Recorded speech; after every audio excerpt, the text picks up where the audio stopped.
Chapter 325. You weren't the one who let them in. Don't push the blame onto yourself. Zishang rubbed Yunjioga's head.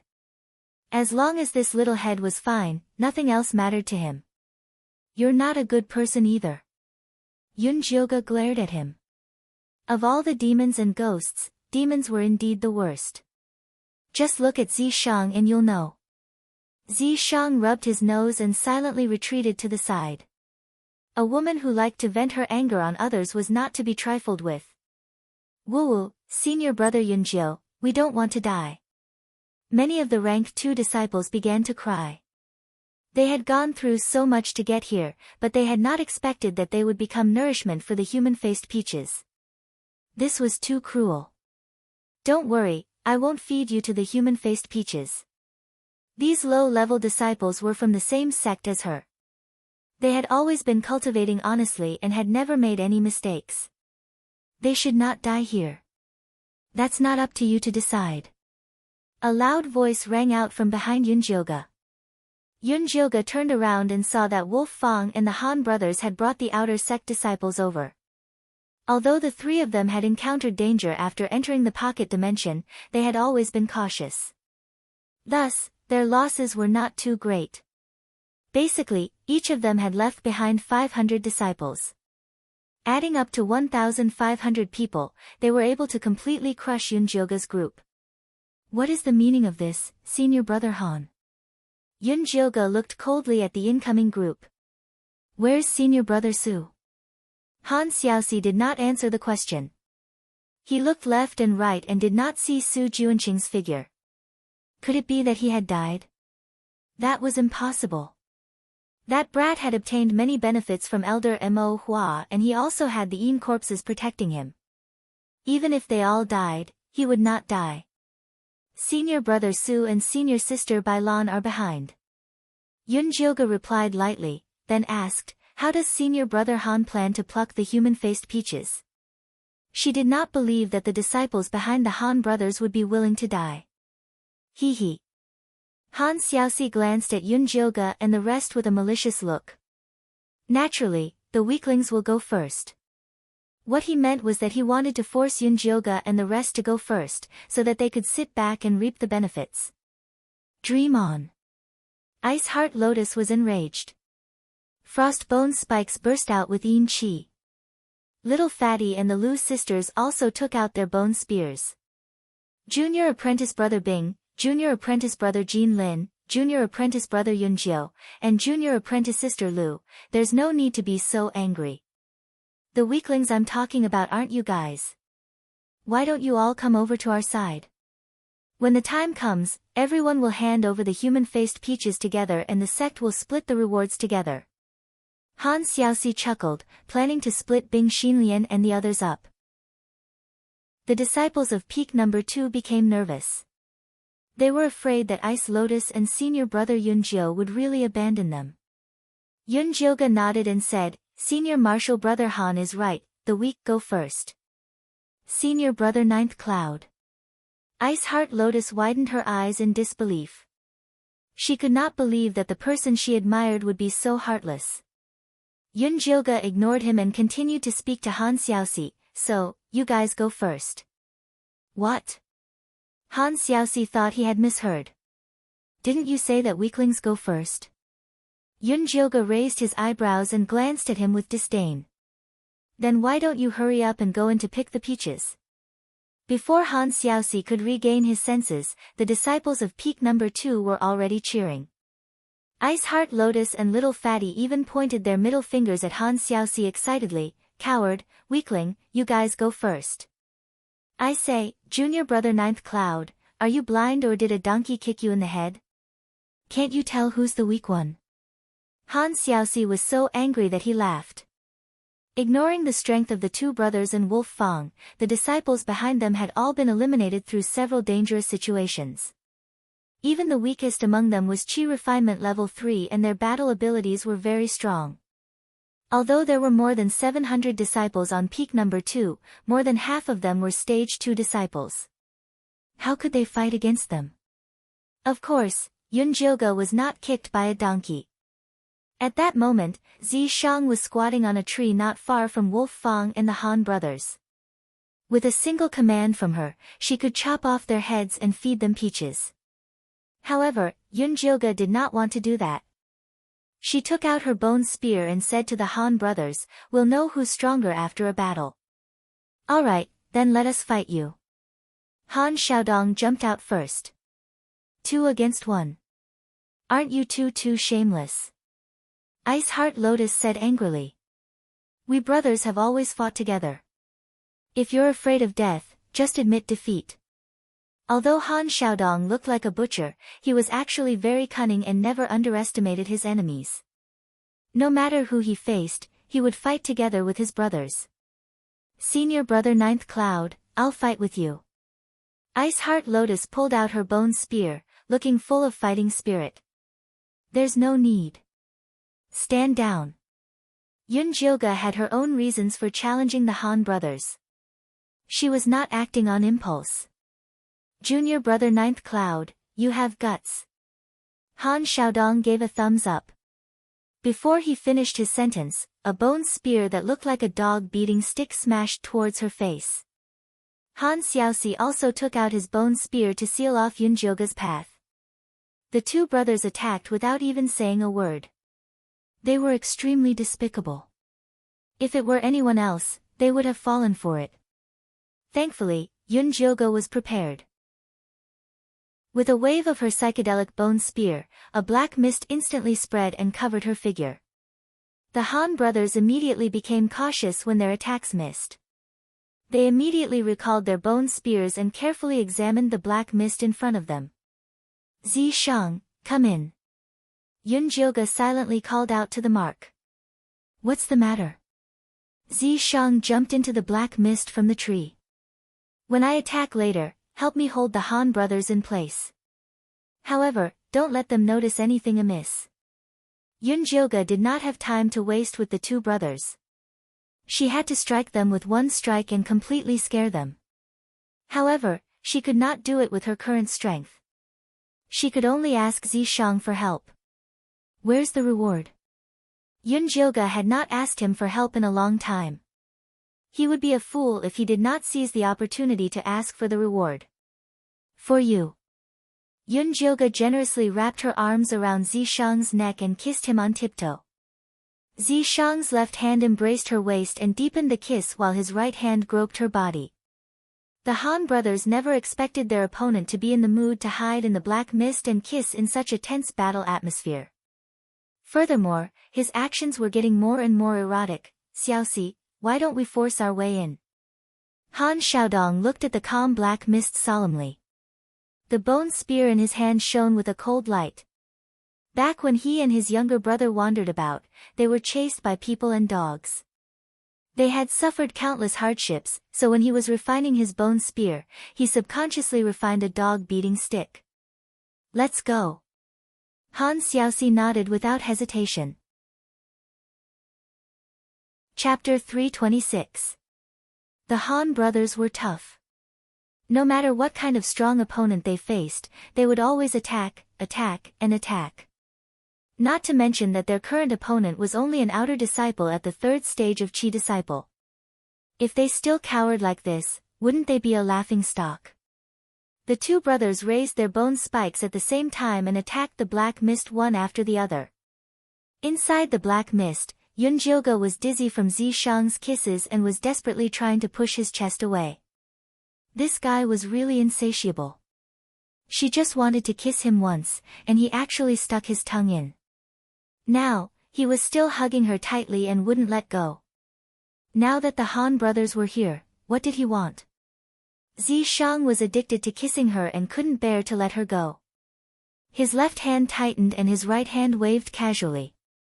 The black mist from the bone spikes expanded and instantly engulfed the Han brothers. Then, Yun Jilga's 4 bone spikes, Bone Breaker, Hallucination, Venom, and Bloodthirst, shot out terrifying rays of light and sent the Han brothers flying. The Han brothers fell face down and dug 2 deep ditches in the ground. Finally, they crashed into the rock wall and fainted. Silence. Deathly silence. Ice Heart Lotus and Fatty's cheers were stuck in their throats. The Lu sisters' eyes widened and they looked like they were about to explode. Wolf Fang stared at the 4 bone spikes hovering above the black mist. Although they were beyond recognition, he could still recognize them as the Gale Wolf bone he sold to the mysterious masked man. So this junior brother Yunjiu was the expert who helped him remove the poison. Wolf's deep eyes stared at the black fog that was constantly rolling. Although he couldn't see anything, he could imagine the devilishly beautiful junior brother Yunjiu standing there in high spirits. High spirits? This was a huge misunderstanding. Yunjiu was kissed so hard that she wanted to bang her head against the wall. She could tolerate having sex with Zi Shang in the wild, in a cave, or even with a horse, but she couldn't tolerate having sex in front of thousands of people. Although the black mist was blocking it, it was still very embarrassing. Fortunately, Zi Shang knew Yunjiu's bottom line. Although he felt that there was nothing wrong with having a round of dual cultivation here, he did not dare to really anger Yunjiu. In the end, he reluctantly let go of her. F***ck, this old lady is begging you again. Stab my eyes and break my little dick. Yunjiu fiercely wiped her mouth. Even if she had to fight the Han brothers to the end, it would be better than being trampled on by him. Keep your eyes. You can cut them when they grow out. Zi Shang laughed like a cat that had stolen a fish. Laugh your ass. Yunjiu glared at him. After retrieving the psychedelic bone spike, the black fog immediately dissipated. Senior brother Yunjiu, are you alright? The Lu sisters, Ice Heart Lotus, and Little Fatty immediately surrounded him. I'm fine. Yunjiu tried to put on a cold expression. Fortunately, her face was bewitching enough. After kissing for a long time, her light purple lips only turned dark purple. It was impossible to tell that she had been kissed forcefully. Did you see that? Our senior brother Yunjiu is not afraid of you. If you dare to call us weak, we'll beat you to death. Little Fatty shouted arrogantly. Junior brother Yunjiu, according to the sex mission, we must pluck 2,500 human-faced peaches from all 5 peaks. Otherwise, the exit of the little secret realm will not open, and we will be trapped here until we die, Wolf Fang said calmly. If possible, he did not want to send his fellow disciples to their deaths. But the sex orders could not be disobeyed. If they did, they would all die together. I didn't say that we won't pluck the human-faced peaches. Yunjiu just did not want to use the lives of his disciples. Then what do you mean? Wolf Fang could tell that this junior brother Yunjiu was not a foolish person. Could it be that he really had a good idea? These human-faced peaches need to be fed with flesh and blood to ripen. But it doesn't have to be our flesh and blood. If we can find other demonic beasts, we can do the same. This was Yunjiu's plan. There were many demonic beasts in the Death Swamp and Lizard Grassland. If they were used to feed them, they could similarly ripen the human-faced peaches. Catching demonic beasts would only result in more deaths than plucking the human-faced peaches. Wolf Fang felt that this idea was simply wishful thinking. At that time, if the disciples died and the demonic beasts could not be caught, that would be a double loss. As long as we can grasp the right method, there won't be too many casualties. I can guarantee that there will be fewer deaths than now. Yunjiu naturally dared to say such words because he was confident. What idea do you have? Zi Shang and Wolf Fang asked at the same time. I have a beast drawing pill here that can attract demonic beasts over. At that time, we can set up a trap and capture them easily. Yunjiu felt that this was the best idea. Senior brother Yunjiu, this is a good idea. Right, I think so too. Catching demonic beasts is better than killing our fellow disciples. That's not true. No one wants to die. If you force me to pluck those disgusting peaches, I'll fight it out with you. Not only were the disciples of the second peak tempted, even the disciples behind Wolf Fang and the Han brothers were tempted. 2,500 human-faced peaches. Even if all the disciples of the second peak were sacrificed, that would only be 700 or so. The remaining 1,800 would still have to be filled with their lives. No one wanted to die. Fine, I agree. Wolf Fang nodded his head in agreement. He had already decided that Yun Jioge was the expert who had saved him. He would take advantage of the opportunity to curry favor with him in the future. That's good. We'll go down and kill 2 demonic beasts later to see if we can hasten the ripening of the human-faced peaches. If these human-faced peaches only ate fresh corpses, that would be troublesome. There's no need for you to personally kill 2 demonic beasts. I can just send a few people down. When Wolf Fang made up his mind to curry favor with someone, he was truly meticulous in every aspect. Other than the lizard grassland and death swamp, which were more dangerous, the other places were still very safe. Killing 2 demonic beasts was not a difficult task. Wolf Fang sent 10 high-level disciples down to kill the demonic beasts and woke the Han brothers up. Kill! The moment Han Xiaodong regained consciousness, the bone spear in his hand shot out. Han Xiaoxi did the same. Even if the 2 brothers were to die, they would drag someone down with them.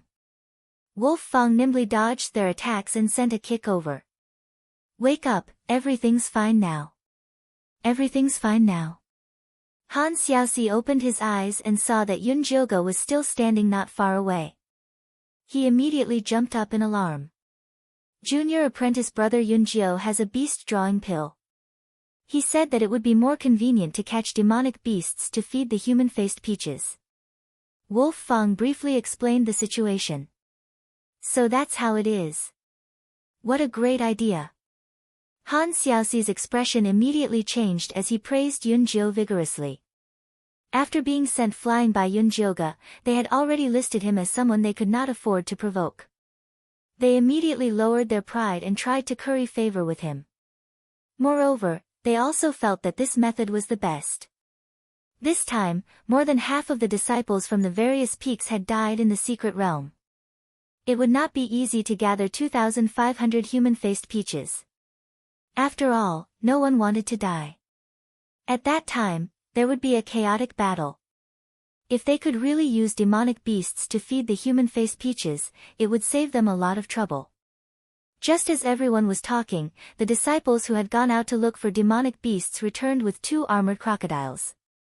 Bai Lan, Su Junqing, and the rest also came with them. Chapter 327.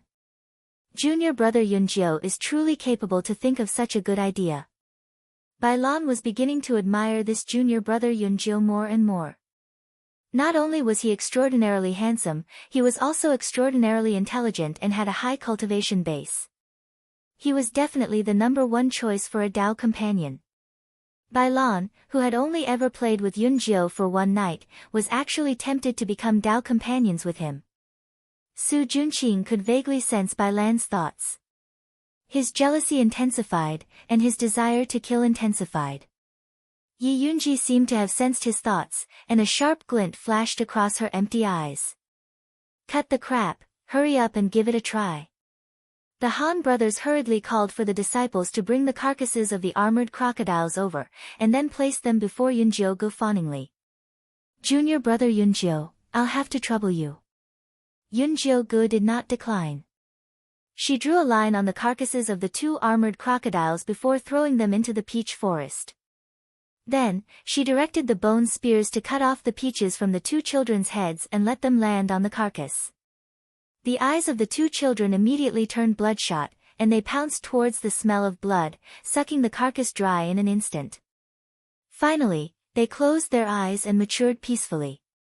With a wave of his hand, Yun Jio summoned the 2 human-faced peaches back. After a careful look, he passed them down to Wolf Fang and the Han brothers for inspection.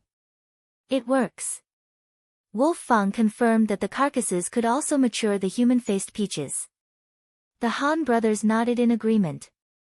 That's great. The Lu sisters held each other's hands excitedly. Being able to avoid a chaotic battle was also a great benefit to them. The lower-level disciples let out enthusiastic cheers, as if they could already see the light of victory. Junior brother Yun Jio, then you should start sending out the beast-attracting incense now. Wolf Fang's intention was for the various peaks to act separately. The sooner they plucked the human-faced peaches, the sooner they could leave this godforsaken place and report to the sect about the changes in the little secret realm. The Han brothers also expressed their agreement. There was no need for an alliance at this point, so it was best for them to go their separate ways. Junior brother Yunjiu, the remaining disciples of each peak are different now. It's too unfair for each team to hand over 500 demonic beasts. Bai Lan had the fewest disciples left. She felt that it was not worth it to kill the same number of demonic beasts as the others. Junior brother Yunjiu, these are all low-level disciples. Why don't you say it's fair? Han Xiaoxi couldn't stand Bai Lan's haggling. That's right. That's why I think it's better to split the disciples from each team equally. That's the fairest way. Bai Lan wanted to use some low-level disciples from Peak 2 as cannon fodder. The disciples of Peak number 2 became nervous again. They were afraid that Yunjiu would agree. After all, this suggestion sounded quite fair. There's no need to split them. We'll split them according to the number of people. Everyone will get one Yao beast. If someone hunts a lot of them, they can sell them to others. Yunjiu didn't think that giving out his disciples would lessen the pressure. He might as well keep them all. That's fine too. Bai Lan immediately agreed. If they handed it over according to the number of people, the ones with higher cultivation would definitely have an advantage. Wolf Fang and the Han brothers did not say anything. This suggestion was more beneficial to them. At the very most, they could kill a few more beasts and give them to junior brother Yunjiu as compensation. That way, they could do him a favor. The beast-attracting incense I refined is very powerful. Every time I release one incense, it can attract over 100 demonic beasts. The beast-drawing incense that Yunjiu refined did not look very eye-catching. It was black and only the size of a thumb. However, it was very useful. Once it was ignited, it would release a fragrance filled with the scent of a female. All the male beasts within a 2-mile radius would be attracted by the fragrance. Junior brother Yunjiu, don't worry. We definitely won't waste these beast-drawing incenses. The Han brothers stared at the beast-drawing incense without blinking. Junior brother Yunjiu's pills, what else do we have to doubt? Bai Lan extended her hand towards Yunjiu with a smile. This beast-drawing incense is made from the essence blood of a female fragrant beast. You know that this female fragrant beast is worth 1,000 spirits. That bit of essence blood is not easy to get. Yunjiu played with the beast-drawing incense in his hand and refused to hand it over. Actually, she had only used a bit of the essence blood of the female fragrant beast to refine these pills. The rest was supplemented with medicinal herbs, so the cost was not high. However, it was impossible for her to give it to these people for free. Junior brother Yunjiu, how much do you intend to sell it for? Wolf Fang asked directly. Junior brother, we are not rich. You can just collect as much as you want, the Han brothers said bitterly. It's fine if it's too expensive. We can't afford it. Bai Lan was also reluctant to spend this money. We are all disciples of the same sect. Why would I take your money? The cost price is 1,000 spirit jade each. This price was considered fair. Yunjiu was only earning half of it. We will take 5. Wolf Fang took out 5,000 spirit jade without hesitation. Senior brother Wolf Fang is really straightforward. I admire you. Yunjiu was in a good mood as he handed over 5 beast-drawing incense. Wolf Fang took the incense and checked it. After confirming that there were no problems, he said to the disciples behind him, everyone split it equally.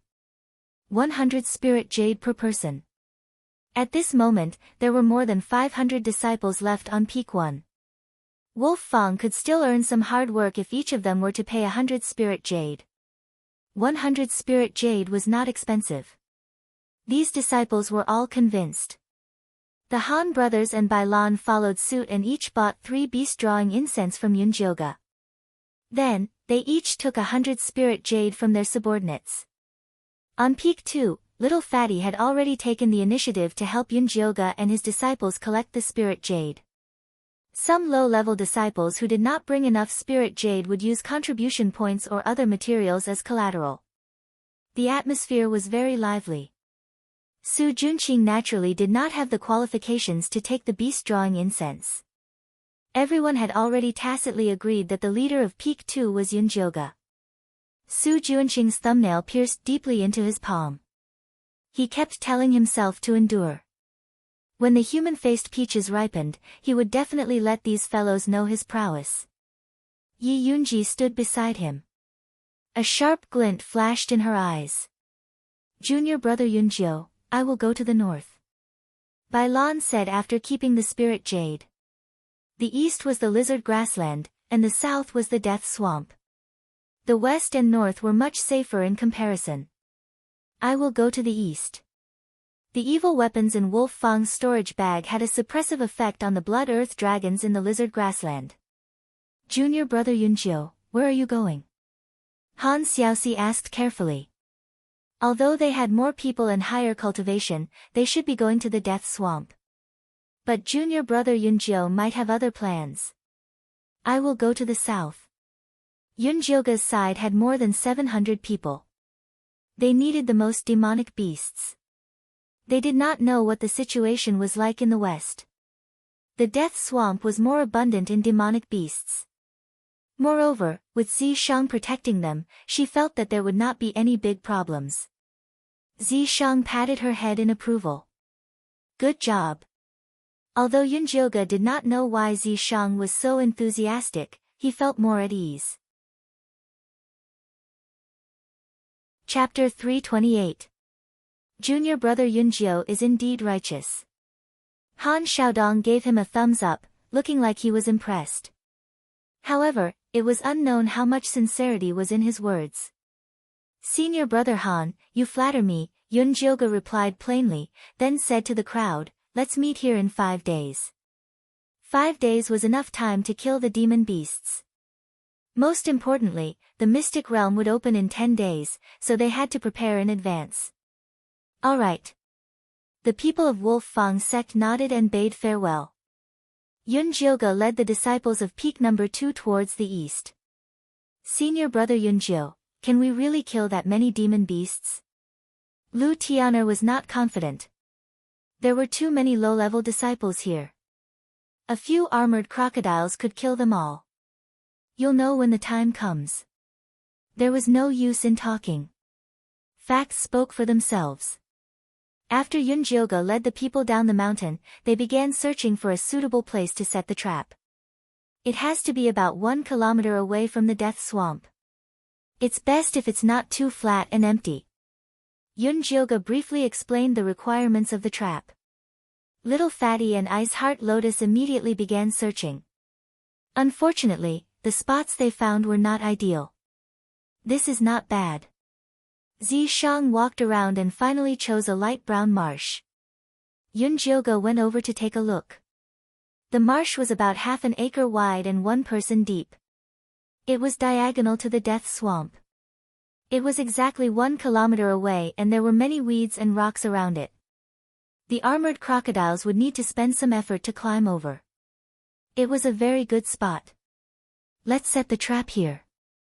Yunjioge was very satisfied with the marsh. She gathered the disciples of Peak No. 2 and arranged them into 5 teams according to their elemental attributes. As the Yin Qi was of the earth attribute, the disciples with the earth attribute were the most. There were more than 300 of them. The next most were the ones with the wood attribute. There were also more than 200 of them. There were more than 100 metal, water and fire attribute spiritual roots. Ice Heart Lotus was the only one with the ice attribute. Senior brother Yunjio, these armored crocodiles have thick skin and extremely high defense. It's very difficult for our attacks to penetrate their skin. Lu Mei spoke from the bottom of her heart. The bone spikes of these rank 2 disciples were the ones given by the sect. They had very low attack power. It would take 100 people to kill 1 armored crocodile. Gathering 700 would be a huge problem. The armored crocodiles have high defense, but their spirit power is very weak. We just need to destroy their consciousness. Yun Jioga had naturally researched the weaknesses of the armored crocodiles. How are we going to destroy his consciousness? The disciples looked at each other, feeling as if they were listening to a heavenly book. Everyone should have learned the corpse control curse before, right? Yun Jioga asked. Yun said. The Lu sisters nodded. This corpse control incantation was the Yin corpse sect's most basic incantation and could be exchanged for with 10 contribution points. Although most of the disciples did not refine their own Yin corpses, they would still learn this incantation, hoping that one day they would be able to find a good Yin corpse and walk on the path of being able to call the wind and call the rain. But the one controlling the seventh ant was the Black Fiend sect. These low-level disciples couldn't compare to them. They needed to use a special method. Disciples with the same spirit roots, split into groups of 10. Then practice using the corpse control curse like how we attack the Yin ghosts. As long as these disciples could meet this requirement, they could increase the corpse control curse's power by 5 times. Killing the armored crocodiles wouldn't be a problem. This method sounded simple, but it required a high level of cooperation and absolute trust. These low-level disciples would go to the Yin Chi cemetery every day after entering the sect, so their cooperation was very good. With Yun Jioga's protection, he didn't have to worry about being stabbed in the back. That was how he met the requirements. Okay. The Lu sisters and Little Fatty felt that Yun Jioga's idea was reliable and immediately became excited. They all had earth spirit roots, so they each formed a group of 10. This was the fastest and had the best results. The other disciples followed suit and quickly got into the zone. Then what do we need to do? Ice Heart Lotus wasn't willing to be a wallflower on the side. You guys are in charge of guarding the side. When the time comes, we'll need to rely on your frost chi to control the armored crocodile's movements. Yun Jioga also gave Ice Heart Lotus a task. He wanted her to lead the remaining disciples in charge of defense. No problem. Ice Heart Lotus readily agreed. The Frost Yin Chi Palm was a routine they were used to, so it was very easy to organize. But the most important thing now is to set up this trap. Yun Jioga led the disciples to widen and deepen the depression. Then, he took out a bunch of gray stones and a bunch of yellow weeds. Isn't this gray stone and dry yellow grass?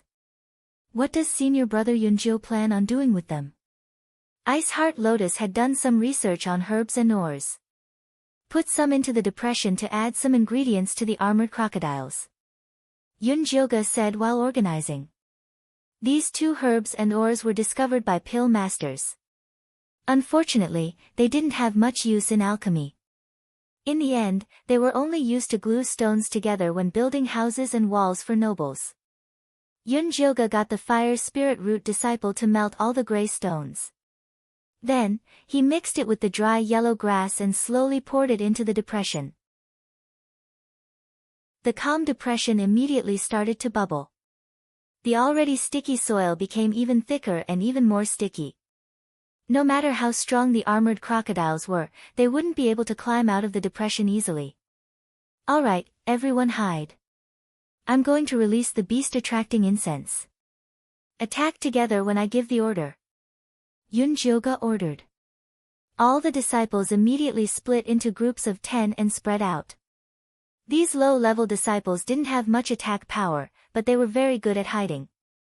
Many of them even brought concealment equipment in their storage bags. In an instant, the empty wasteland was filled with rocks of all sizes and lush saplings. It was difficult to hide from high-level cultivators with these crude disguises, but it was not a problem for them to hide from the armored crocodiles. Yun Jioga also stabbed his 4 bone spikes into the ground and released Yin Chi to hide his human scent. She waited for all the disciples to hide before lighting up the beast-attracting incense in front of the depression. Green smoke curled up and spread out with a fishy and sweet smell. This beast-attracting incense is not bad, right? Yun Jioga asked Zishang confidently. Zishang took a sniff and shook his head. The smell is just a so-so. No way. Yunjioga also went forward to take a sniff. It smelled really good.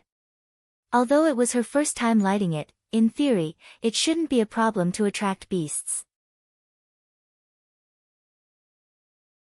Chapter 329. I'm far inferior to you. When I smell your fragrance, let alone 2 miles, I'll even run 2,000 miles to come over. Zishang's eyes curved, and his smile rippled. Damn, he was comparing her to a mother beast. If I can get you to scram 2,000 miles away, I'll be even happier. Yunjioga wished he could stuff the beast-attracting incense into Zishang's nostrils. Be serious.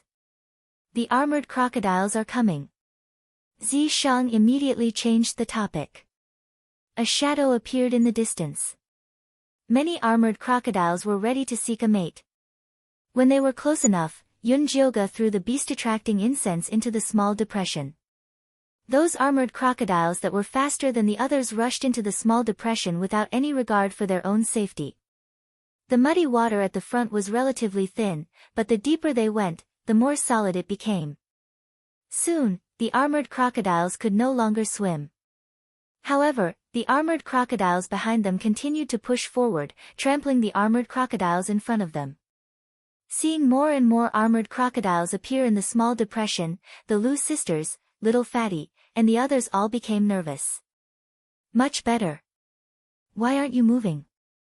Fatty lowered his voice and asked the Lu sisters.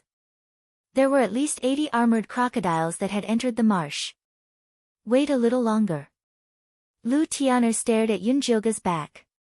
Yunjioga waited until 100 armored crocodiles entered the small depression before giving the order to attack.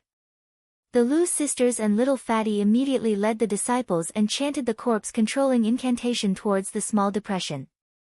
Although the corpse control curse could guide the disciples' thoughts to attack the armored crocodile, whether or not it would succeed depended on the contest of consciousness. With the current cultivation of a low-level disciple, it was impossible for him to control an armored crocodile on his own. However, they were in groups of 10, and they were fighting the armored crocodiles one after another, and the results were gradually showing. After being attacked by the corpse control curse, the armored crocodiles had a splitting headache. They desperately tried to escape, but unfortunately, they were firmly trapped in the mud. Lil Bing, stop the ones behind us. Yunjioga pointed at the 40 or so armored crocodiles crawling behind them. The depression in front had already been filled up by the armored crocodiles, so the armored crocodiles that came later could directly climb over the small depression. Ice Heart Lotus controlled the frost bone spikes to seal off the path of the armored crocodiles. The other disciples also hurriedly used their Frostine energy palms to assist. The movement of the 40 armored crocodiles immediately slowed down. Aren't you going to try using the corpse control curse on them? Zishang asked Yunjioga. My corpse control spell doesn't work either. Even though Yunjioga had learned the spell, she had never used it on a dead body, so she was not confident. Killing the fish with brute force was more suitable for her. You're someone with a 1,000-year-old corpse. How can you not do it? Zishang placed his palm on Yunjioga's back and said, close your eyes and try it. You will discover a different world. All right. Yunjioga trusted Zishang. She closed her eyes and started chanting the corpse control incantation. Incantations came out of her mouth one after another. At first, she was a little jerky. But very quickly, a mysterious power came from Zishang's palm and entered her body. The scene before her turned white. The armored crocodiles were very conspicuous against the white background, like little black dots. The black light from the corpse control spell circled around them like big sharks looking for prey. Yunjioga subconsciously used the corpse control incantation to attack the little black dots. Pu, pu, pu. One by one, the black dots were destroyed by her. It felt like she had become a god, controlling the life and death of ants. She was even somewhat infatuated with this power. Her attacks became faster and faster. Soon, all the black dots were killed by her, but she was still not satisfied. However, Zishang had already retracted his power. Her divine sense had also returned to her body. Yunjyoga slowly opened her eyes and saw the corpses of the armored crocodiles in front of her, as well as Ice Heart Lotus' shocked face. The disciples behind her were also looking at her as if she was a monster. Back at the Human Face Mountain, Yunjyoga had killed the Han brothers in one move. Although it had shocked them, everyone had attributed it to her awesome bone spurs and powerful skills. But now, Yunjyoga did not use any external power. She only closed her eyes and chanted the corpse control incantation a few times, and killed the 40 armored crocodiles outside the depression.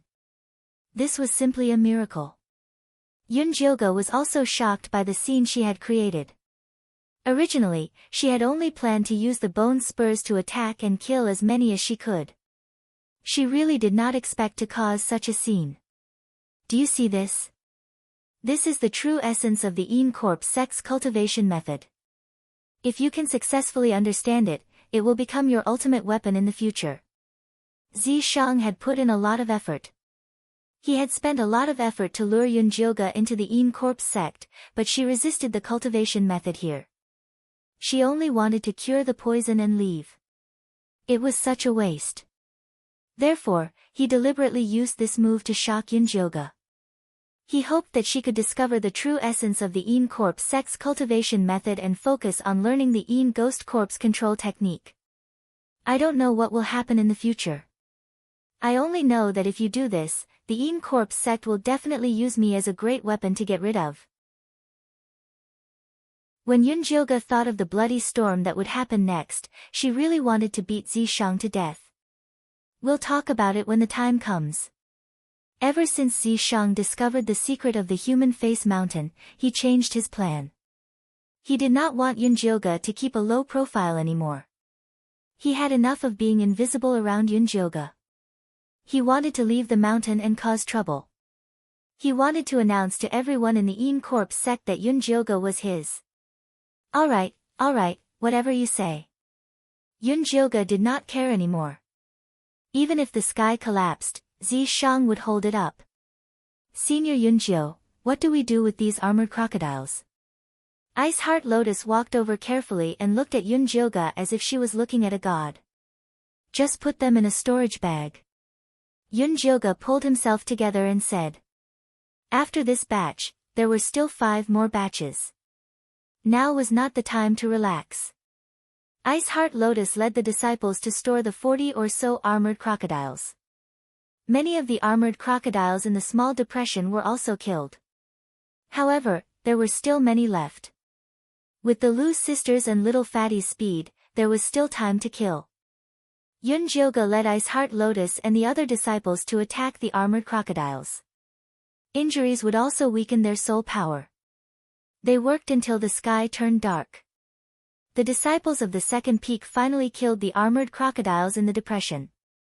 They were so tired that they sat on the ground. This mental work was much harder than physical work. Furthermore, they had walked through the grasslands, swamps, and Human Face Mountain today. If they did not rest, they would not be able to continue working. Everyone, rest well tonight. We will continue working tomorrow. After Yunjyoga gave the order to rest, he brought Ice Heart Lotus to deal with the armored crocodiles in the depression. Chapter 330. The good thing about the depression made by the gray stone and dried yellow grass was that it could be restored to its original state with a sprinkle of spirit powder. But for safety, Yunjyoga still chanted the corpse control incantation around the depression, killing off the armored crocodiles that were not completely dead, before scooping up the corpses. After dealing with the crocodile corpses, Yunjyoga had Ice Heart Lotus organize people to keep watch. The Lu sisters and Little Fatty with earth and wood spirit roots were the main force of the work, so they had to rest well. The next morning, Yunjyoga led the group to set traps and kill again. They spent 3 days and finally killed more than 700 demonic beasts. Other than the armored crocodiles, there were also many high-level wolf corpses. These high-level wolf beasts were also attracted by the beast attraction incense. The moment they appeared, they killed a few disciples, scaring the disciples who were focused on chanting incantations. These high-level wolf beasts were cunning, strong spirit power, and fast. Some of the mentally weak disciples wanted to escape. The situation immediately went out of control, and even the armored crocodiles took the chance to charge. Seeing that the disciples were about to be wiped out, Yunjioge could only summon the profound Yin white bone monkey, using Yin Qi to cover the low-level disciples. Then with Zishang's help, she used the corpse control incantation to kill the escaping armored crocodiles, and finally used Ice Heart Lotus to kill the high-level wolf beasts. She single-handedly turned the tide, exposing the profound Yin white bone monkey and her true cultivation. Once they got out, they would definitely attract the attention of the Yin corpse sect elders. Yunjiu Shixiang, don't worry, we will definitely tell them about the profound Yin white bone monkey. Little Fatty quickly swore, and the other disciples also promised not to reveal her secret. Yunjioge didn't say anything, they were grateful, and of course wanted to help her keep the secret. But it was hard to say after they got out. It was very difficult to shut 700 mouths, but paper could not cover fire. The profound Yin white bone monkey would be exposed sooner or later, and she was already prepared. Let's go. Yunjioge took the spoils, and led the second peak disciples up the Human Face Mountain. When they came to the Human Face Peach Forest, they found that there was only Bailan, Su Junqing, and the third peak disciples. Their group had high cultivation, and with 2 leaders, their killing power was naturally shocking. But even so, they still lost a few experts. Seeing Yunjioge and the others arrive so quickly and with so many people, they were all very surprised. Junior brother Yunjiu, have you gathered enough monster corpses? Bailan could not help but ask. Yunjioge nodded and glanced at Yi Yunji, who was standing behind Su Junqing. Seeing that her face was still expressionless and her eyes were lifeless, as if she had not regained her consciousness, he finally felt a little relieved. How did junior brother Yunjioge do it? Bailan felt that Yunjioge was either lying or he really had a secret weapon. You still have the nerve to question someone else's unique secret technique? Aren't you a little too shameless? The Han brothers' voices suddenly rang out. The disciples under the 2 brothers did not suffer any losses. It seemed that things were going smoothly. Bailan was annoyed at the sight of the 2 brothers. She snorted coldly and did not ask any more questions. Not long after, Wolf also brought people back. Although they were exhausted, they looked satisfied. It seemed that they had gained a lot. Since everyone is here, then let's properly calculate the gains from the monster corpses. The Han brothers called out. Alright, then we'll start with you. Bailan wanted to see how much these 2 brothers had gained. Then we won't be polite. The Han brothers poured out the monster corpses from their storage bags. They had a total of 1,200 disciples on their 2 mountain peaks and they had killed 1,500 monster corpses. There were all kinds of different species. Although they were mostly low-level monster corpses, this result was still not bad. Senior sister Bai, your team is filled with elites and senior brother Su has a life-eaten corpse, he shouldn't be worse than us. The Han brothers looked at Bailan with provocative eyes. Humph. Bailan naturally would not be worse than the Han brothers. With 300 people, they had killed 500 monster corpses. Although they couldn't compare to the Han brothers, their quality was much better. Most of them were mid and high-level monster corpses. Next was Wolf Fang. They killed even more. 600 people killed 1,200. They were all blood earth dragons and their corpses were as tall as small mountains. Like this, even if junior brother Yunjiu is a bit lacking, it doesn't matter. Bailan said with a smile. It seems like everyone had a great harvest. Yunjioge opened his storage bag. It was exactly 720. Whether it was quantity or quality, Yunjioge's group was worse than the other peaks. But the second peak only had low-level disciples, so this result couldn't be any better. But although Wolf Fang and the Han brothers were surprised, they had made up their minds to be good friends with Yunjioge, so they didn't ask anything. Hurry up and ripen the human-faced peaches. Su Junqing couldn't help saying this. He couldn't wait any longer. Alright, then let's hurry up and finish this matter. The Han brothers were also in a hurry to leave this damn place.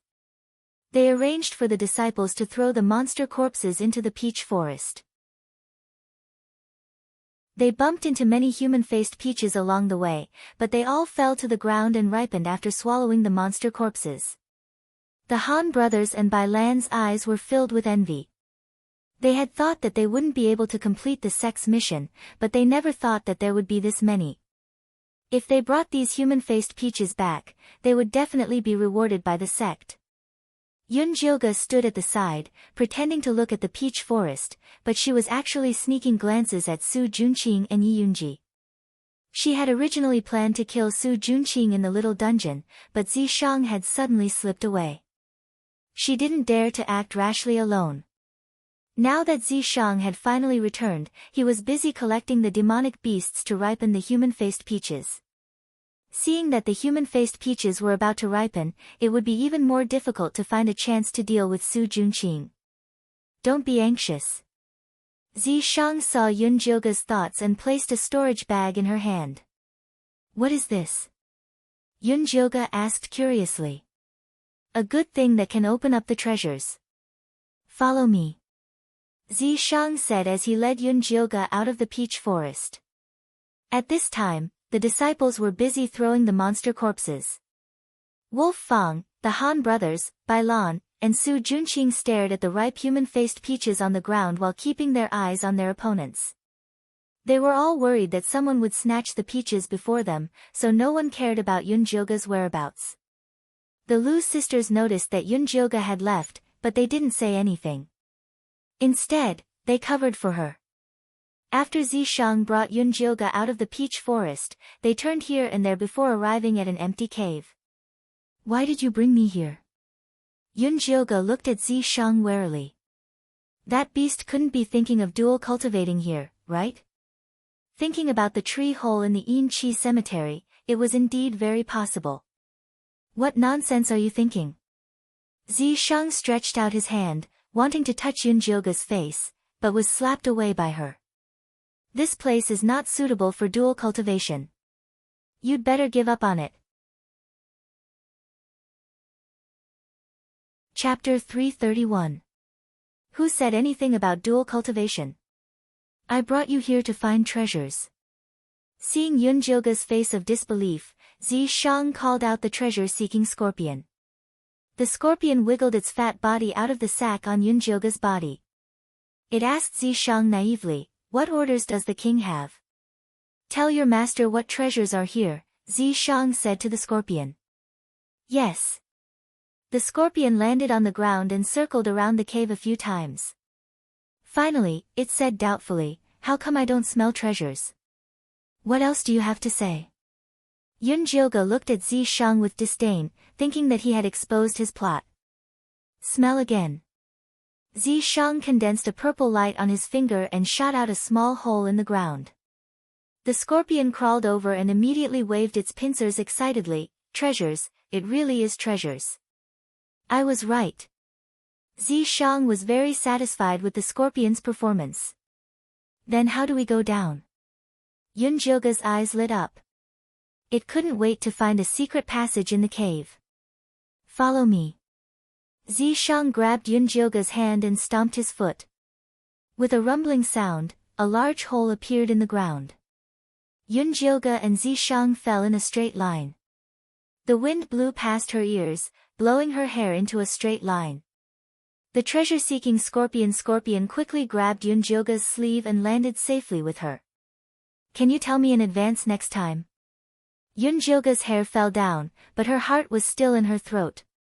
"Sure." If he still remembered. "Master, treasures." The scorpion waved its pincers and excitedly ate. Yun Jilga took out the bloodthirsty bone spike and looked forward through the hazy red light. Instantly, she was shocked. This was an extremely wide cave.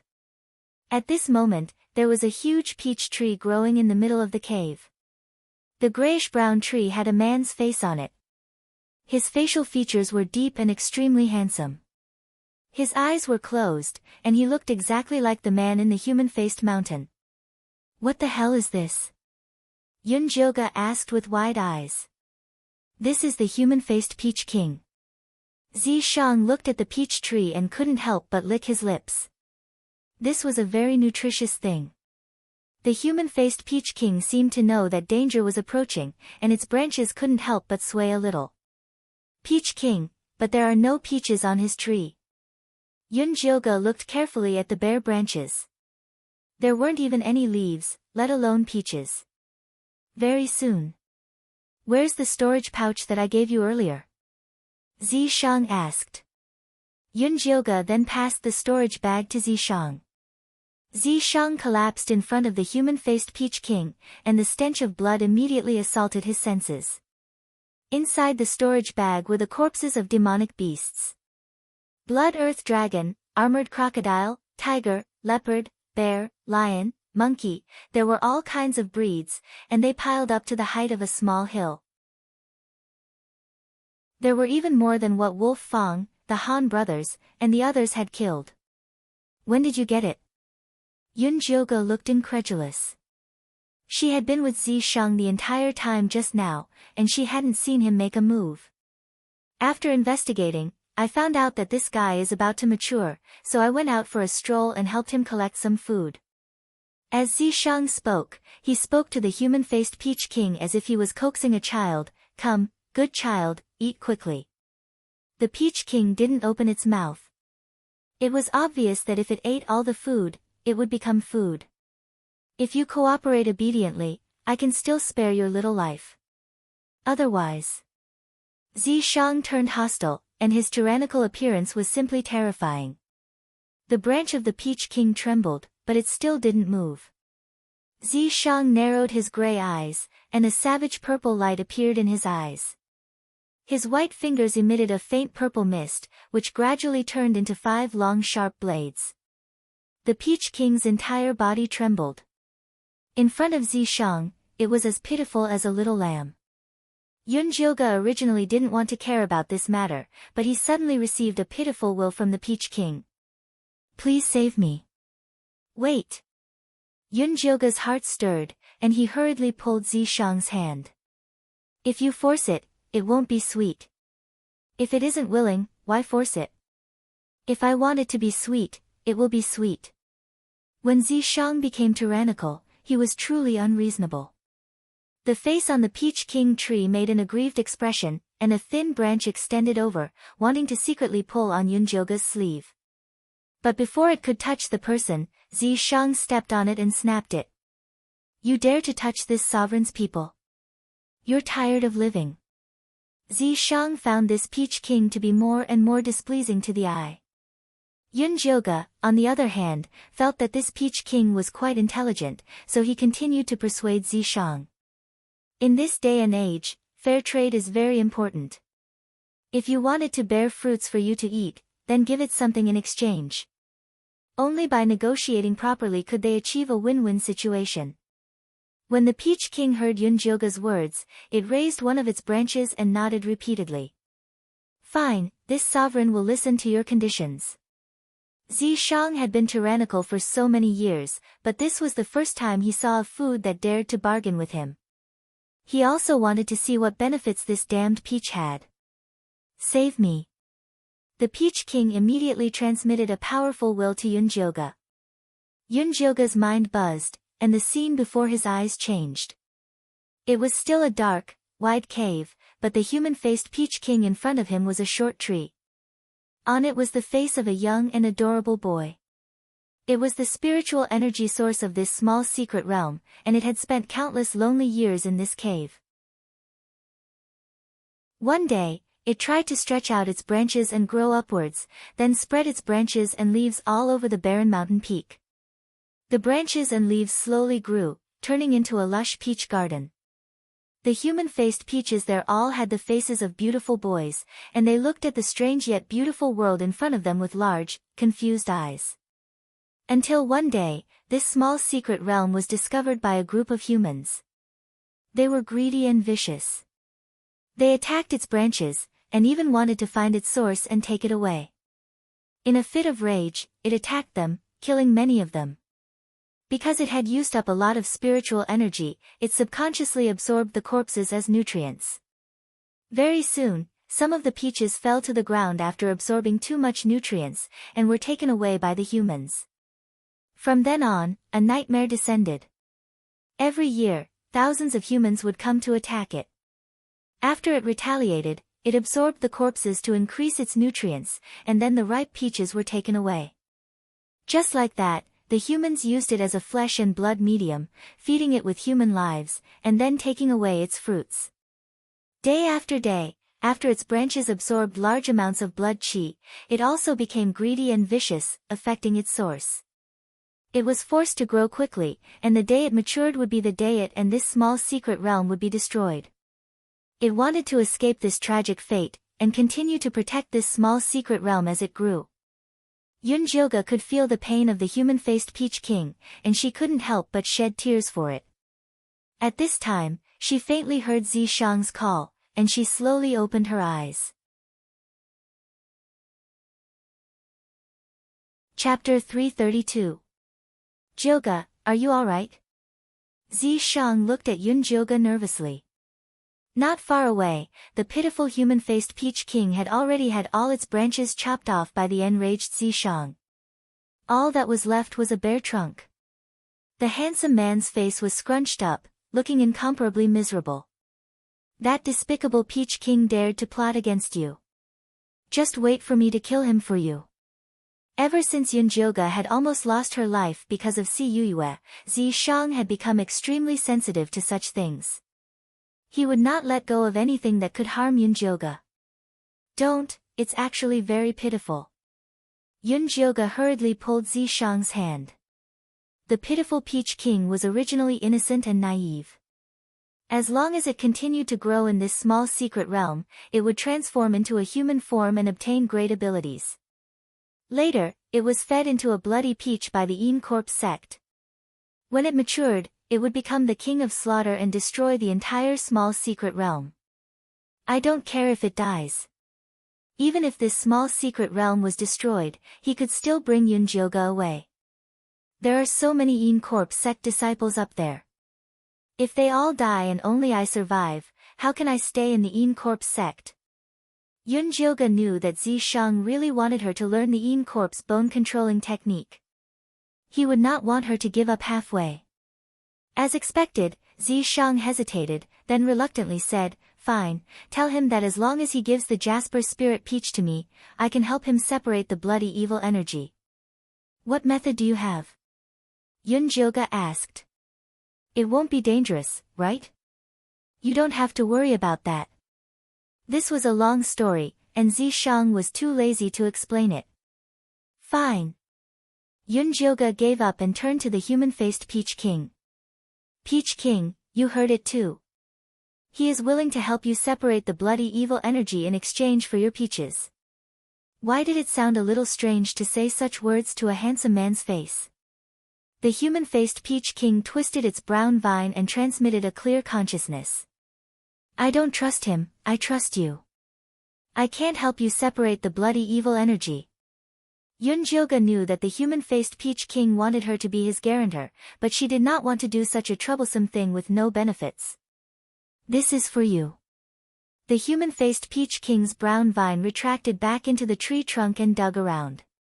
Finally, it pulled out a green crystal and handed it to Yunjilga. That crystal was only the size of a thumb. It was sparkling and translucent. Damn it, anyone who was shone upon by its light would feel comfortable.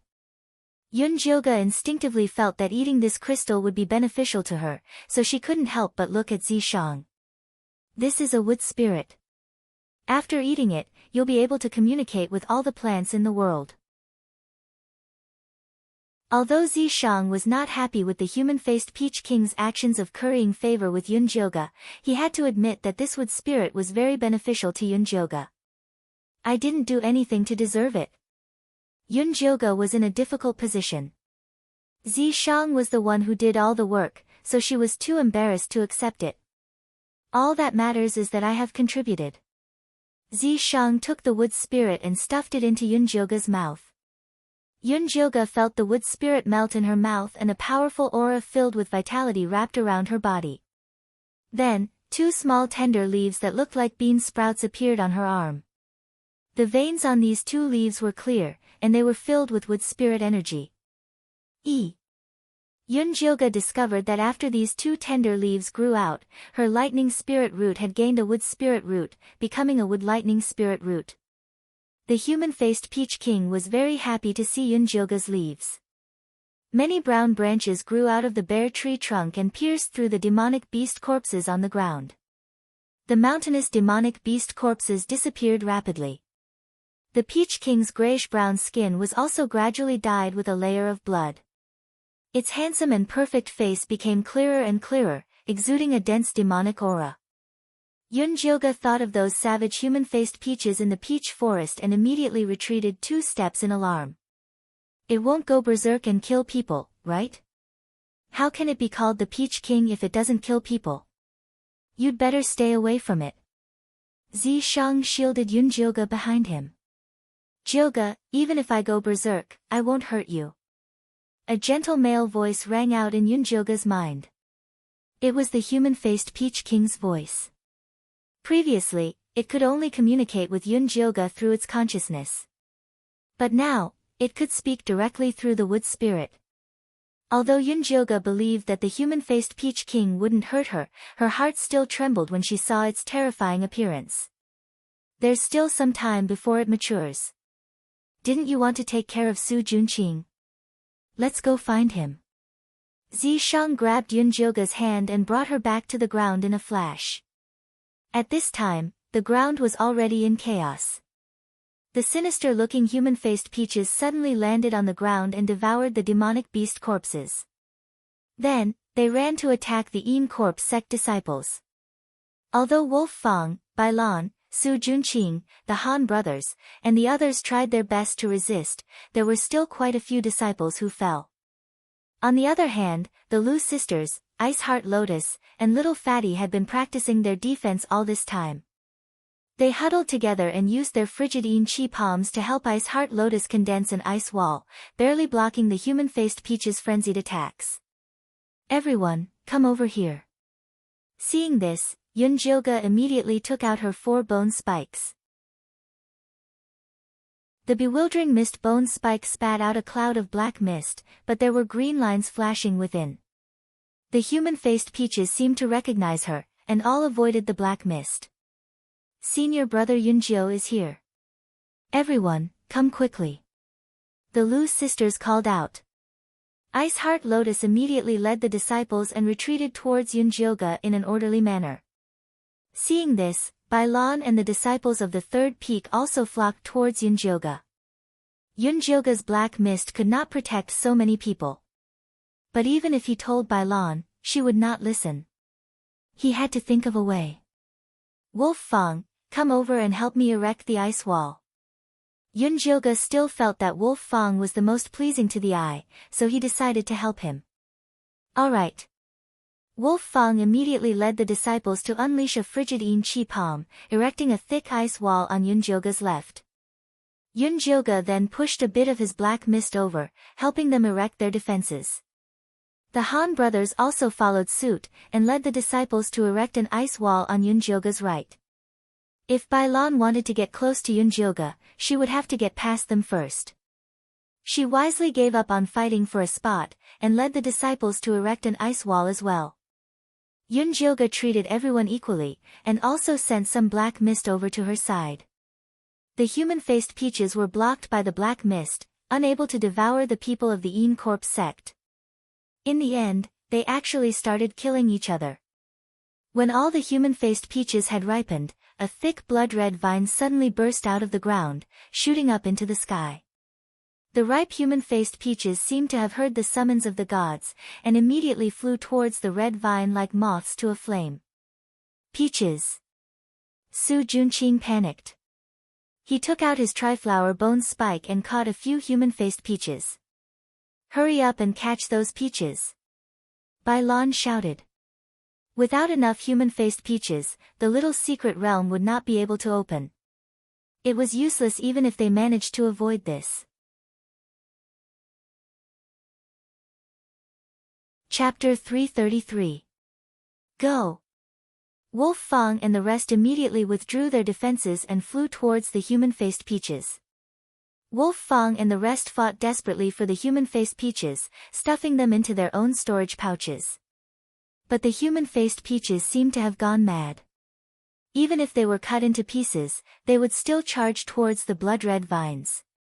As the red vines devoured the human-faced peaches, they sent out countless branches to attack the corpse sect disciples. Many of them were injured in an instant. Apart from the disciples of the second peak who were still able to defend, the others were all split up and scattered. Su Junqing also chased the human-faced peaches to a secluded corner. Yunji, protect me.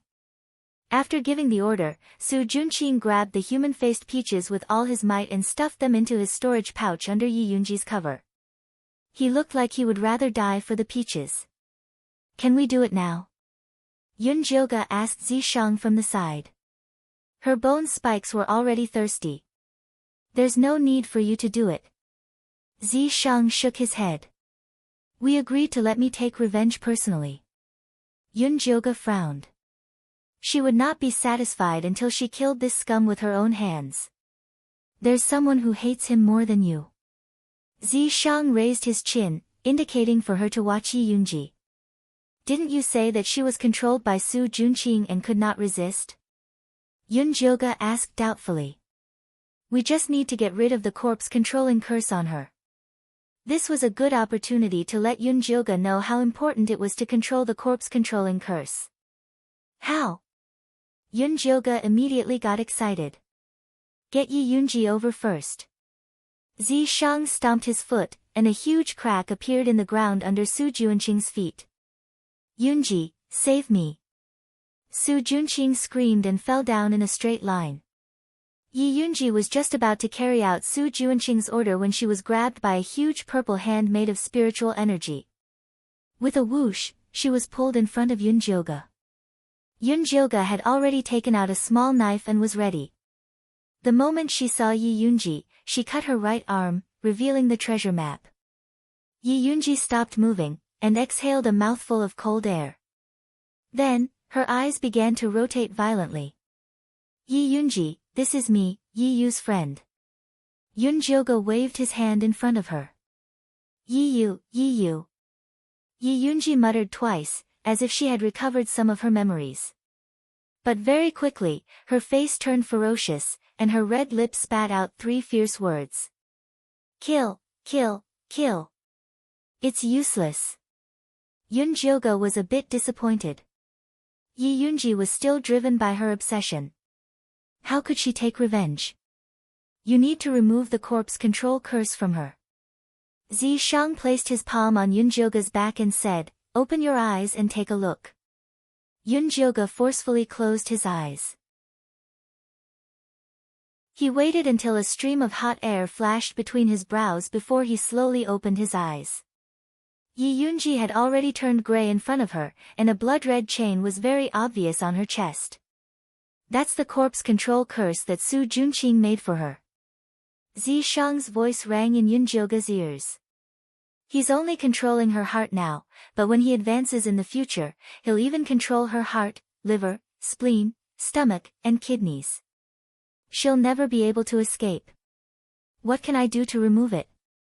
Yun Jioge asked. Use an even stronger corpse control curse to destroy it. Try it.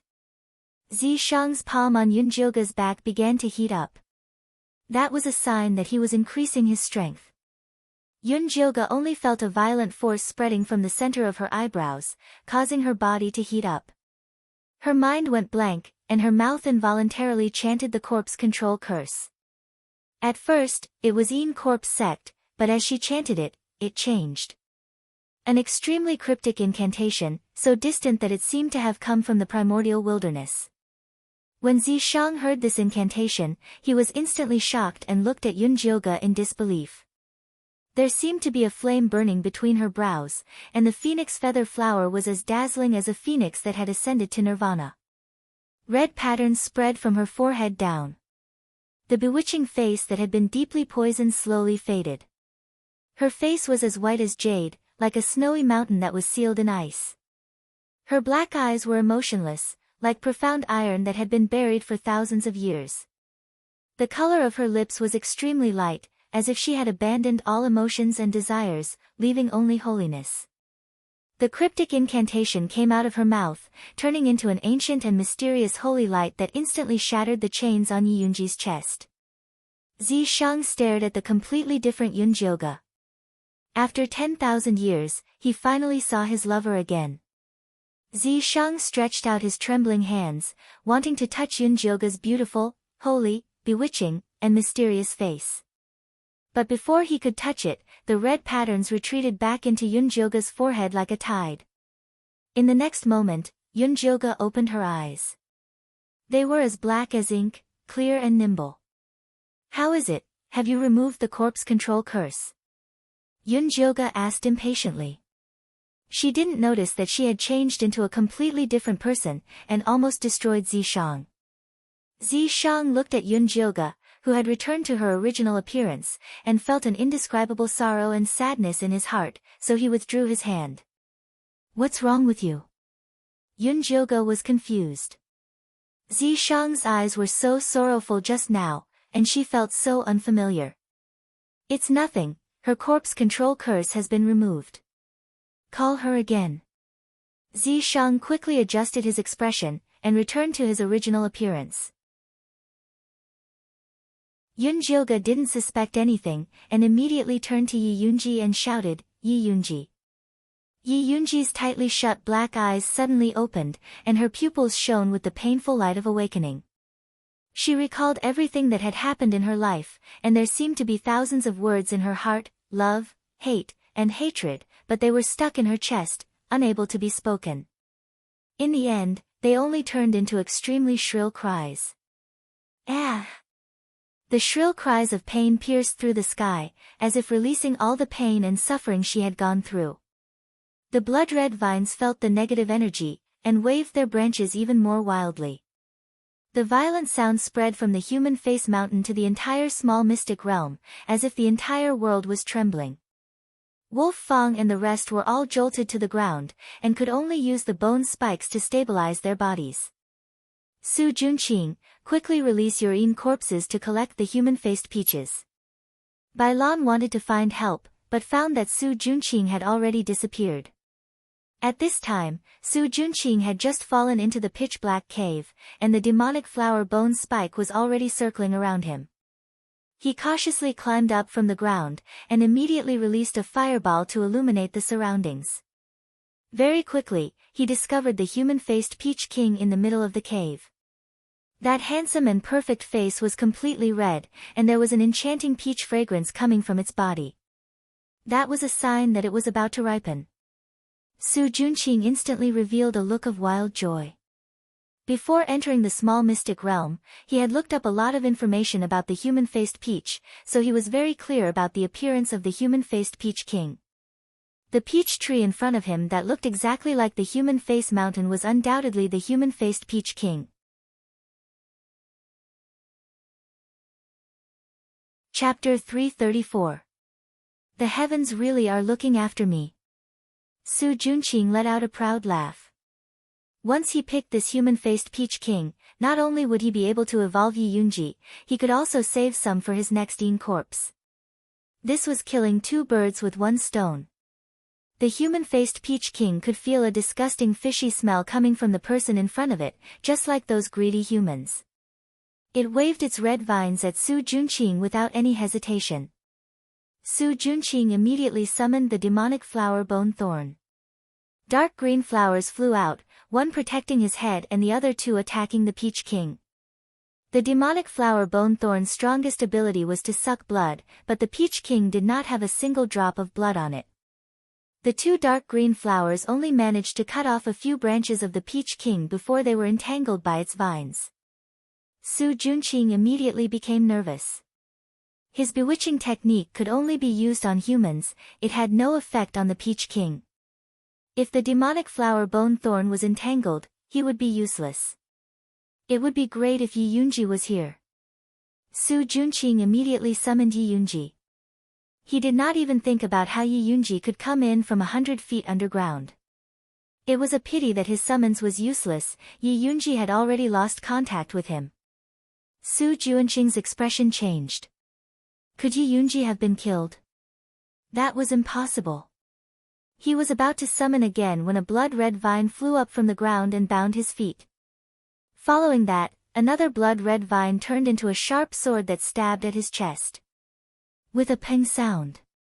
The remaining ink flower blocked the attack in front of him, but it was quickly tied up by the blood-colored vines and dragged away. Su Juanqing watched as the blood-red vine attacked again. He was so scared that he almost peed his pants. At this time, a slender white hand appeared in front of him. It spat out a cold yin qi that froze the blood-red vine. A long red sleeve swept in front of Su Juanqing, carrying a delicate fragrance and a faint corpse aura. Yunji. Su Juanqing hung in the air and said to Yi Yunji with wild joy, "Quickly put me down."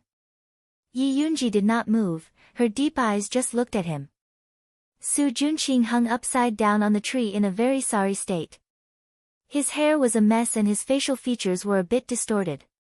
He did not look like the gentle young master from the past at all. Yi Yunji thought of how curious she was about the outside world when it was her first time leaving home. In the end, not long after he left the Yi Clan Valley, he found an extraordinarily handsome and elegant young master who had been poisoned by a snake and fainted on the side of the road. She did not hesitate to save him. After the young master woke up, he thanked her profusely and insisted that she stay in his manor for a few days. From then on, he showed great concern for her well-being, tenderness and sweetness, and used gentleness and care to weave a net that trapped her deep within. She even got married to him in the Zhuangzi. At that time, she had thought that she would be happy forever. In the end, the fire in the valley of the Yi family had woken her up from her dream and broken her heart. Her family was destroyed, her child was aborted, and her little brother was missing. She was sent to the bloodthirsty ancestor as a blood slave. Finally, he put her into the corpse refining furnace and refined her into a yin corpse. Yi Yunji recalled the past, and her whole body trembled. She looked at Su Juanqing with bitter hatred in her eyes. "Yunji, what's wrong with you?" Su Juanqing looked at Yi Yunji's frighteningly dark pupils, and his heart couldn't help but jump. He curled his fingers slightly. He missed the corpse control spell. Kacha! Yi Yunji made a move and cut off both of Su Juanqing's arms. Ah! Su Juanqing gave a pitiful cry and broke out in a cold sweat. His heart was filled with fear. Could it be that Yi Yunji was taken by another corpse control master? Su Juanqing, I never thought that you would have a day like this. Yi Yunji suddenly spat out these cold words. Su Juanqing looked at Yi Yunji with a look of disbelief. Yin corpses could not speak. Only if they evolved into a living corpse would they be able to recover the functions of a living person. Could it be that Yi Yunji had a great opportunity that allowed her to jump several levels and directly become a living corpse? Then wouldn't he be rich? Things are like this, and you're still dreaming of getting rich. Yi Yunji looked at Su Juanqing's greedy eyes. She would always be a tool in his heart. Yunji, could it be that you've recovered your memories? Su Juanqing's pupils shrank, suddenly realizing that something was wrong. The things he did to Yi Yunji in the past could be said to be worse than a beast. If she recovered her memories, how could she let him go? That's right, you can think about how to die so that you won't let me down. Yi Yunji gently stroked Su Juanqing's face, a bone-chilling cold seeped into his body. Su Juanqing couldn't help but shiver. He wanted to kneel down and beg for mercy. He wanted to weep and repent for his past mistakes. But right now he was hanging upside down in the air. If his tears flowed backwards, it would be very ugly. Moreover, it would be very difficult to move Yi Yunji. Su Juanqing's mind quickly turned, then he revealed a bitter smile and said, "Yunji, I know you hate me. I also know that my past actions are not worthy of your forgiveness, but I truly love you. I refined you into a yin corpse because I want to be with you forever, never to be separated." Yun Jioge was currently hiding with Zi Shang in the dark. Hearing Su Juanqing's confession, he was so disgusted that his body had goosebumps. He wanted to go up and give him a few slaps. Yi Yunji seemed to have heard Yunjioga's thoughts. She reached out and slapped him 3 times. Her actions were extremely ruthless. Su Juanqing's ears instantly buzzed. He spat out a mouthful of blood and 3 teeth. His cheeks were red and swollen. Blood flowed out, making him look incomparably miserable. Yunji, if hitting me can help you vent your anger, then hit me. Su Juanqing pretended to be affectionate. His words were very tragic. Beat him to death. Yunjioga waved his fist at the side. Yi Yunji was not polite. She punched Su Juanqing's face. Su Juanqing's face was covered in all kinds of colors. He opened his mouth and spat out several mouthfuls of blood. Tisk, beating him to death is letting him off lightly. Yunjioga's anger was not enough to vent. Su Juanqing was such a cruel and unscrupulous man. He should be punished even more cruelly. Yunji. Su Juanqing was beaten until tears and blood flew out of his nose.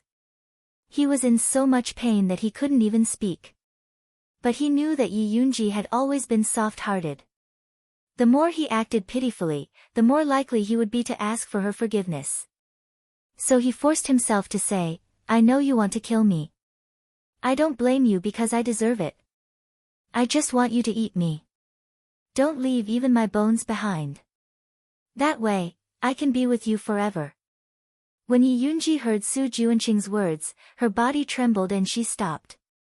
Yunjioga was worried that Yi Yunji would really fall for it. He was anxious and angry at the side. But Zishang held him down and did not let him go out. You filthy thing. Just looking at you makes me feel disgusted. You want me to eat you? Yi Yunji revealed a fierce smile. Then, she reached out and grabbed the top of Su Juanqing's head. She dug out his spirit root. Chapter 335. Ah! Su Juanqing screamed. Blood flowed from his head and his body trembled in pain. This was not enough. Yi Yunji crippled Su Juanqing's dantian with a kick. Then, she stabbed her fingers into his face like knives and injected the frigid corpse poison into him. Su Juanqing felt like he had fallen into a bottomless ice cave. The pain on his face and body was enough to drive him crazy. He screamed and lost consciousness. Yi Yunji put Su Juanqing down from the vine and threw him to the side like trash. Then, she walked towards Yunjioga. You let him go just like that? Yunjioga glanced at Su Juanqing. He saw that he had been hit by Yi Yunji's frigid corpse poison. Not only was his spirit cultivation destroyed, his face and body were covered in tumors. He looked more disgusting than a toad. It was a horrible sight. Letting him live is the most painful thing. Someone will take care of him when we get back. Yi Yunji's expression was calm. The beating just now had vented a lot of her anger. After knowing that Su Juanqing's final outcome would be worse than death, she did not pay any attention to him. Then what do you plan to do next? Yunjioga asked. Yi Yunji's corpse control curse had been removed. She had regained her previous consciousness. She could choose a new path to live. Although Yin Corpse sect would still try to harm her if they found out, it would not be a problem if she found a place far away from Yin Corpse sect to live in seclusion. I am already a dead person. I should go where the dead should go, Yi Yunji said calmly. You want to die? Yunjioga did not expect Yi Yunji to choose this path. I died a long time ago. All that's left is a wisp of my soul. I won't last long. Yi Yunji was very calm about death. She had lived a failure in this life. There was nothing left for her. The only thing she was worried about was her younger brother, Yi Yu. She had committed heinous crimes, but her younger brother had never given up on saving her. Towards this younger brother of his, he really owed too much. Junior brother Yunjioga, you are Yi Yu's friend. I want to ask a favor of you. Yi Yunji had never seen Yunjoga's real body. Naturally, she thought he was a man like the Een Corpse sect disciples. Please speak. As long as it is within my means, I will definitely not refuse, Yunjoga said solemnly. I don't have anything on me, I don't have anything to leave for my little brother.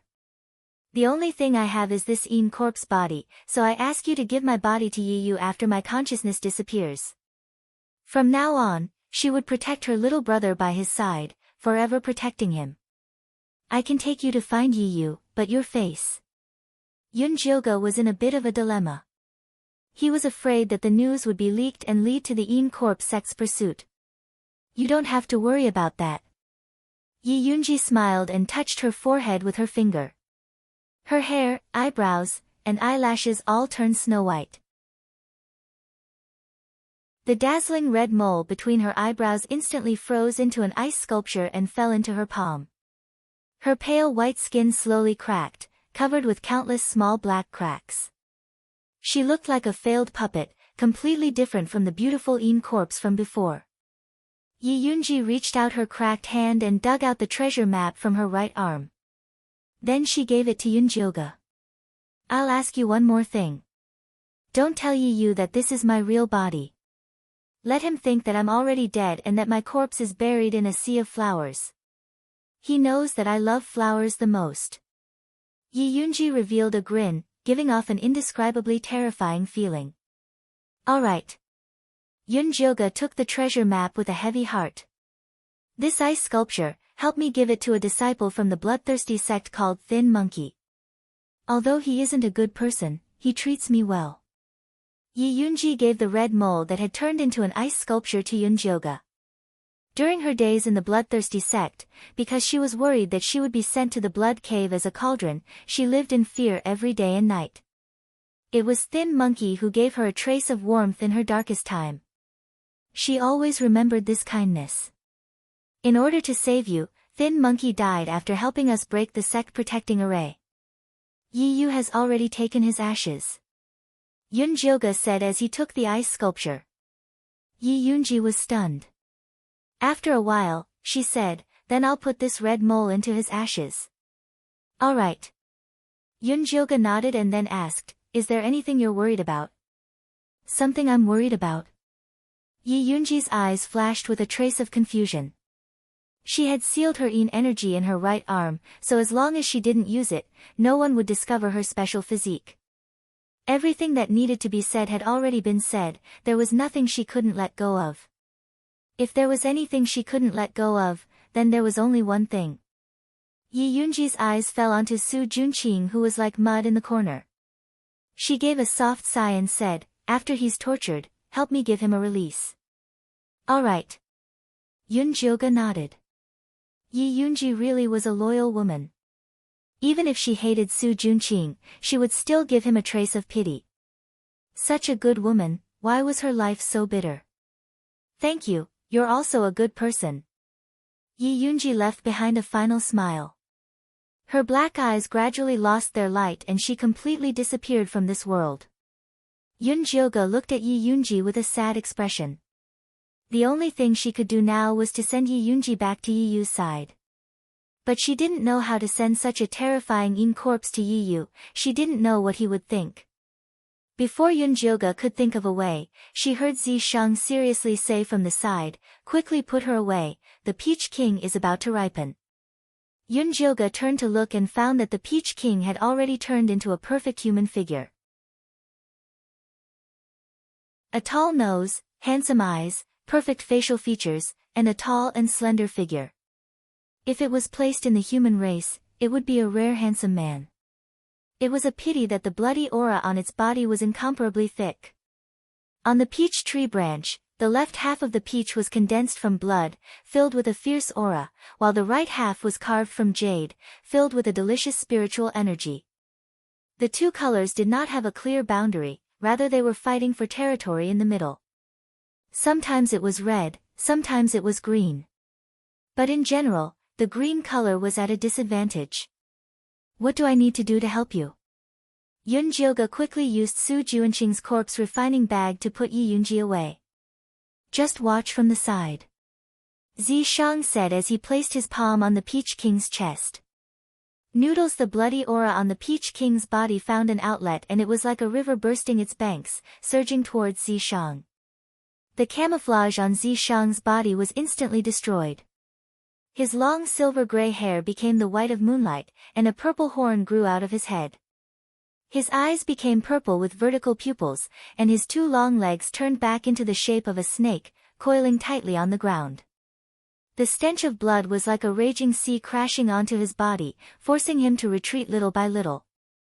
The entire underground cave was shaking, and countless rocks fell from the sky, as if it would collapse at any time.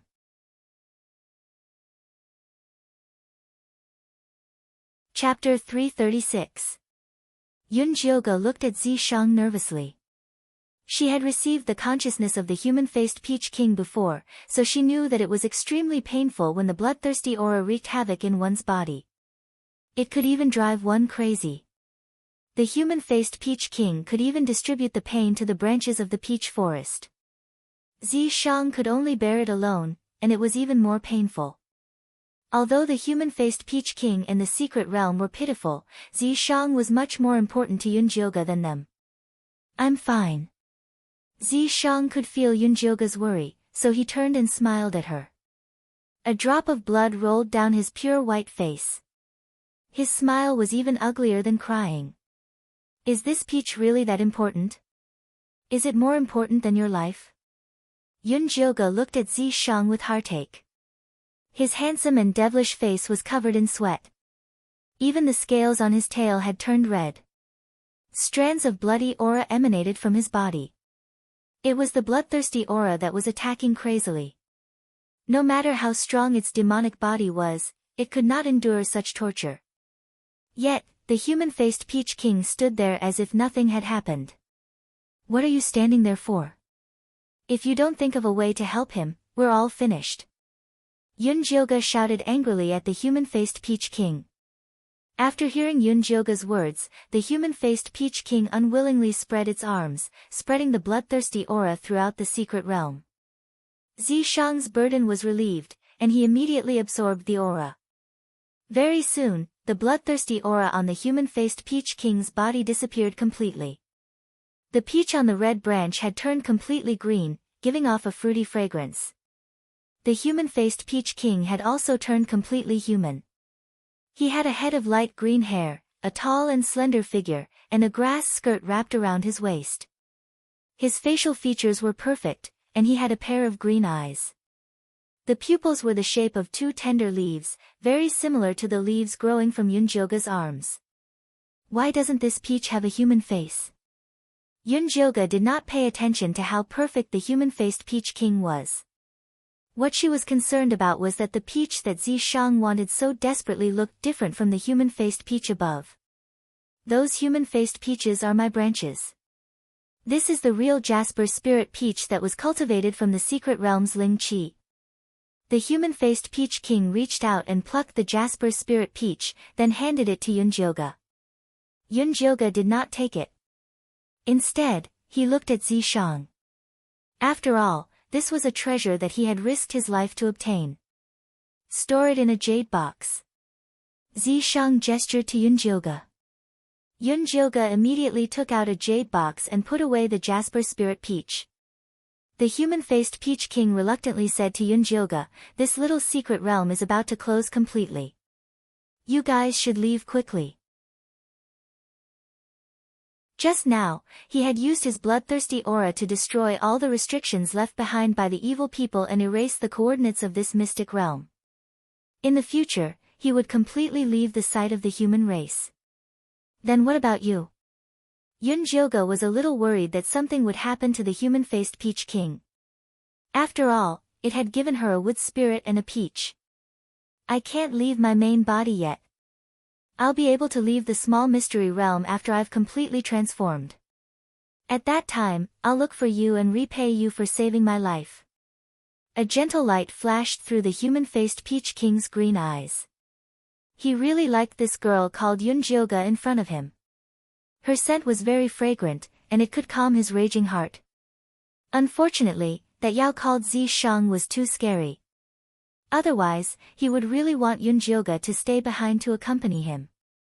Then I wish you all the best. Yunjioga still didn't know that the human-faced Peach King had designs on her. She even politely gave her blessings. The human-faced Peach King immediately revealed a joyful expression. He nodded heavily and said, "Okay. I'll definitely look for you. It's getting late, let's go." Zishang grabbed Yunjioga's shoulder with a possessive look and gave the human-faced Peach King a warning look. This damned Peach dared to have designs on his wife. He would kill him sooner or later. Alright, let's go. Yunjioga didn't forget to bring the unconscious Su Junqing with her when she left. However, she wasn't willing to touch him directly, so she used a rope to tie him up and drag him to the ground. At this time, the human-faced mountain was already shaking, and the mountain rocks were collapsing. The entire small mystery realm was on the verge of destruction. The disciples of the Een Corp sect were so scared that their faces were pale. Many of them were paralyzed on the ground, waiting for death in despair. Are we going to die here? Little Fatty had a sullen expression. He still had a great life that he hadn't enjoyed yet. The Lu sisters didn't say anything. They only held each other's hands tightly. They were already very satisfied to be able to live and die together. The only pity was that they couldn't get revenge on their uncle's family. Iceheart Lotus was still waving the Frostbone spike in her hand as she fought. Wolf Fang, Bailan, and the Han brothers were also desperately looking for a way to leave, but they were disappointed again and again. Just as everyone was in despair, a clear voice rang out like the sound of nature, "Everyone, come quickly. There's a passage here that can leave." The people of the Een Corp sect raised their heads and saw Yunjioga standing in front of a pitch-black spatial passage, waving at them desperately. At that moment, everyone remembered her bewitching and beautiful corpse poison face. They were so shocked that they froze on the spot. "What are you all standing there for? Come quickly!" Yunjioga shouted again. Only then did everyone come to their senses. They rushed towards Yunjioga, wailing like ghosts and howling like wolves. "What the hell are you squeezing? You'll only break the passage if you all rush in like a swarm of bees." One by one, the disciples of peak number 2 go in first, then peak number 1, peak number 3, peak number 4, peak number 5. If you don't have asterisk king listen to me, believe it or not, I'll destroy the passage right now. Yunjioga took out her bone spike and attacked Wolf Fang, the Han brothers, and Bailan. She was standing beside the passage now. A bone spike could disrupt the space and destroy the passage. Wolf Fang and the others immediately came to their senses. They restrained the disciples according to Yunjioga's instructions and lined up obediently. "Senior brother Yunjioga, aren't you leaving?" The Lu sisters asked. "You guys go first. I'll leave with senior sister Bailan and the others." Yunjioga's words made the unwilling Bailan shut up. Just like that, all the disciples of the Een Corp sect entered the spatial passage in an orderly manner under Yunjioga's organization. The small mystic realm was completely closed. At that moment, Elder White Bone and Elder Ink Flower were drinking tea in the Ink Flower Palace of the Een Corp sect. Chosun really left for a long time this time. He even missed the opening of the small mystic realm. Elder Ink Flower was already 500 years old. However, she had eaten a face-halting pill when she was young, so she still looked like a 16-year-old girl. Her skin was white and tender, her eyes were thin and long, and there was a tear mole on her left cheek. Although her looks were not peerlessly beautiful, she had a particularly seductive aura. "That's nothing. That woman, Si Yuyue, was beaten half to death in the Thunder Nation. Her demon corpse was also crippled, but he still didn't come back." Elder Whitebone was a bald man with thick eyebrows and big eyes. He wore a black robe and a necklace made of a string of small skulls hung on his chest. "I heard that Chosun encountered an ancient ruin outside. He's probably busy searching for treasures." Elder Ink Flower poured a cup of spirit tea for Elder Whitebone. "I heard that too. However, As long as the curse on that guy isn't removed, he won't be able to advance no matter how many treasures he has. Elder Whitebone took a sip of the spirit tea and gave Elder Ink Flower a piece of advice. Cho-sen has always been protective of his people. Be careful that he comes back to settle the score with you. Su Junqing and Si Yuyue from the Ink Flower Peak had an unclear relationship. Now that Si Yuyue was seriously injured and unconscious, Jin Yanwei from the Cho Peak had come to ask Su Junqing about the situation several times, but was rejected by Elder Ink Flower.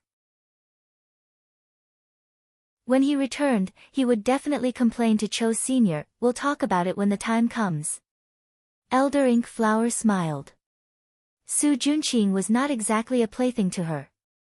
If Cho-sen insisted that she hand him over, it was fine. Seeing this, Elder Whitebone did not say anything else. He picked up his teacup and took another sip of spirit tea. At that moment, a violent wave suddenly came from outside. The teacup in his hand fell to the ground and shattered into countless pieces.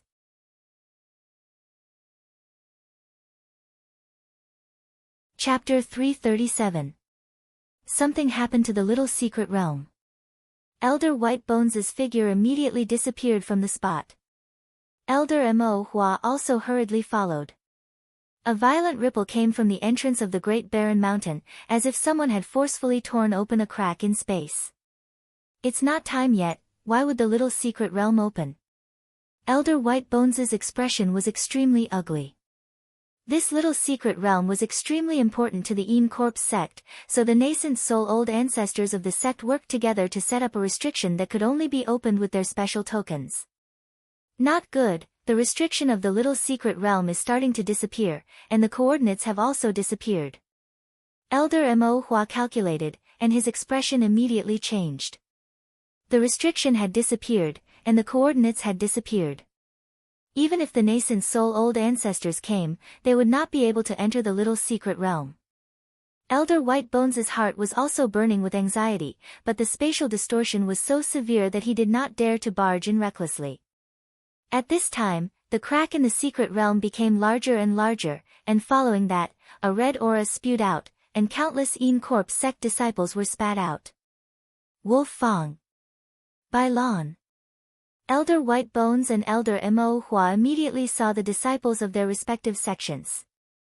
Master. Wolf Fong and Bai Lan had just landed on the ground, and were still dizzy and nauseous. What's going on? Elder Mo Hua stepped forward and sent Bai Lan flying with a slap. After landing, Bai Lan knelt down reflexively, and said hurriedly, "Master, please don't be angry. This disciple also does not know what is going on." Elder Whitebones was much more lenient towards his own disciples. He first checked Wolf Fong's situation, and seeing that he was not injured, he asked, "Where are the human-faced peaches? How many did you guys pick?" Since they could not find the little secret realm, they should at least get their hands on the human-faced peaches first. "Master, those human-faced peaches were all swallowed by a blood-red vine, and we only managed to pick a few with great difficulty." Wolf Fong took out his storage bag, and found that the human-faced peaches he had placed inside had disappeared without a trace, leaving only a handful of red powder. The Han brothers and the rest also hurriedly checked their own storage bags, and found that the same thing was happening. Elder Whitebones frowned as he looked at the red powder, and sent out a wave of divine sense to scan it. Elder Mo Hua also followed immediately. The divine sense of 2 Golden Core ancestors was not something that ordinary disciples could withstand. Many low-level disciples fainted due to the splitting headache, and the rest were covered in cold sweat with painful expressions on their faces. Yun Jilga lowered her head and mingled with the crowd. With Zi Shang by her side, the pressure of a Golden Core ancestor was really nothing. "Bai Lan, tell me clearly. What exactly is going on?" Elder Mo Hua's eyes swept across the area, and when he realized that there was no scent of the peaches, a furious expression appeared on his face. "Master, after we entered the small mysterious realm, we found that the situation inside was very different from the information given by the sect. The demonic beasts became very ferocious and killed more than half of the disciples. Bailan quickly recounted everything that had happened, especially emphasizing that in order to complete the sect's mission, they had gone through all sorts of hardships to hunt demonic beasts, and even managed to ripen twice as many human-faced peaches as before. But in the end, they had all been swallowed up by a blood-colored vine. It's the human-faced peach king, a weak voice rang out. Elder Mo Hua could tell that it was Su Juanqing's voice and threw out a light lock to pull him out. But before he could reach her, he was once again flung out viciously. Su Juanqing landed on the ground with a thud. His body, which was already in intense pain, felt like it was falling apart. He struggled to get up from the ground, wanting to tell Elder Mo Hua about his encounter with the human-faced Peach King, as well as his experience of being betrayed by that bitch Yi Yunji. But when he raised his head, he saw a look of extreme disgust in Elder Mo Hua's eyes, as if she was looking at trash. Junior brother Su, how did you become like this? Bailan also couldn't help but take a few steps back. The people around Su Juanqing all retreated as if they were afraid of being infected by the plague. What happened to me? Su Juanqing still didn't understand what had happened. Although Yi Yunji had destroyed his spirit root and cultivation, he believed that as long as Elder Mo Hua was willing to help him, it would not be difficult to transplant a new spirit root. See for yourself. Bailan shot out a crystalline image out of goodwill and landed in front of Su Juanqing. Su Juanqing raised his head and saw that the crystalline image reflected a strange face covered in yellow-green pustules, which oozed with a foul stench. He looked down in disbelief and found that his hands and body were also covered in the same pustules. Impossible, this isn't me, this definitely isn't me. Su Juanqing desperately shook his head, wanting to get away from the image, but he tripped over a rock and fell to the ground. The nearby disciples immediately scattered, each one of them revealing a disgusted expression. The Lu sisters even said in a small voice, "So disgusting." That's right, I want to vomit when I see it. Su Juanqing was about to go crazy. He had always been confident in his looks and body. He had indeed used his good looks to obtain many benefits from women. Now that he had become like this, he definitely couldn't accept it. Master, save me. Su Juanqing fearfully reached out his hand towards Elder Mo Hua for help. Where's your life source in corpse? Elder Mo Hua glanced over and found that Su Juanqing's corpse refining bag and storage bag had disappeared. She betrayed me. Su Juanqing thought about how his current misery was caused by Yi Yunji, his eyes immediately filled with a bone-deep hatred. She's being controlled by someone. Elder Mo Hua was doubtful. The strongest people that entered the small secret realm were at the Foundation Establishment realm. It was impossible for them to steal the Yin corpses of cultivators of the same level. No, she's become a living corpse. Su Juanqing shook his head. Living corpse? Elder Mo Hua was shocked. Tell me in detail. Elder White Bone's eyes flashed with an indescribable glow. A Yin spirit Dao body that had become a living corpse, that was the most powerful Yin corpse. This kind of treasure, even if they had to fall out with Mo Hua, they had to take it back. Su Juanqing didn't even have time to speak before Elder Mo Hua's eyes flashed with a fierce glow and he reached out his hand. An ink-black Yin chi condensed into a large hand that covered Su Juanqing's head, instantly piercing through his entire body. Su Juanqing's eyes were filled with blood, his eyeballs popped out, the veins on his face and neck popped out, those pustules popped out. Yunjioga's heart was shocked. At first he thought that Elder Mo Hua wanted to save Su Juanqing, but after seeing the situation clearly, he knew that Elder Mo Hua had actually used the soul-searching technique on Su Juanqing. This soul-searching technique was a kind of tyrannical evil cultivation technique. It was specially used to gather information. It said that people who were hit by this cultivation technique would feel like their brain was being repeatedly stirred by a knife. Not only was it very painful, they would also become a cripple after using it. Elder Mo Hua was truly ruthless, making a move without saying a word. Yunjioga finally understood what Yi Yunji meant when she said someone would take care of Su Juanqing. Being tortured by the soul-searching technique, it was definitely 1,000 times more painful than being beaten to death.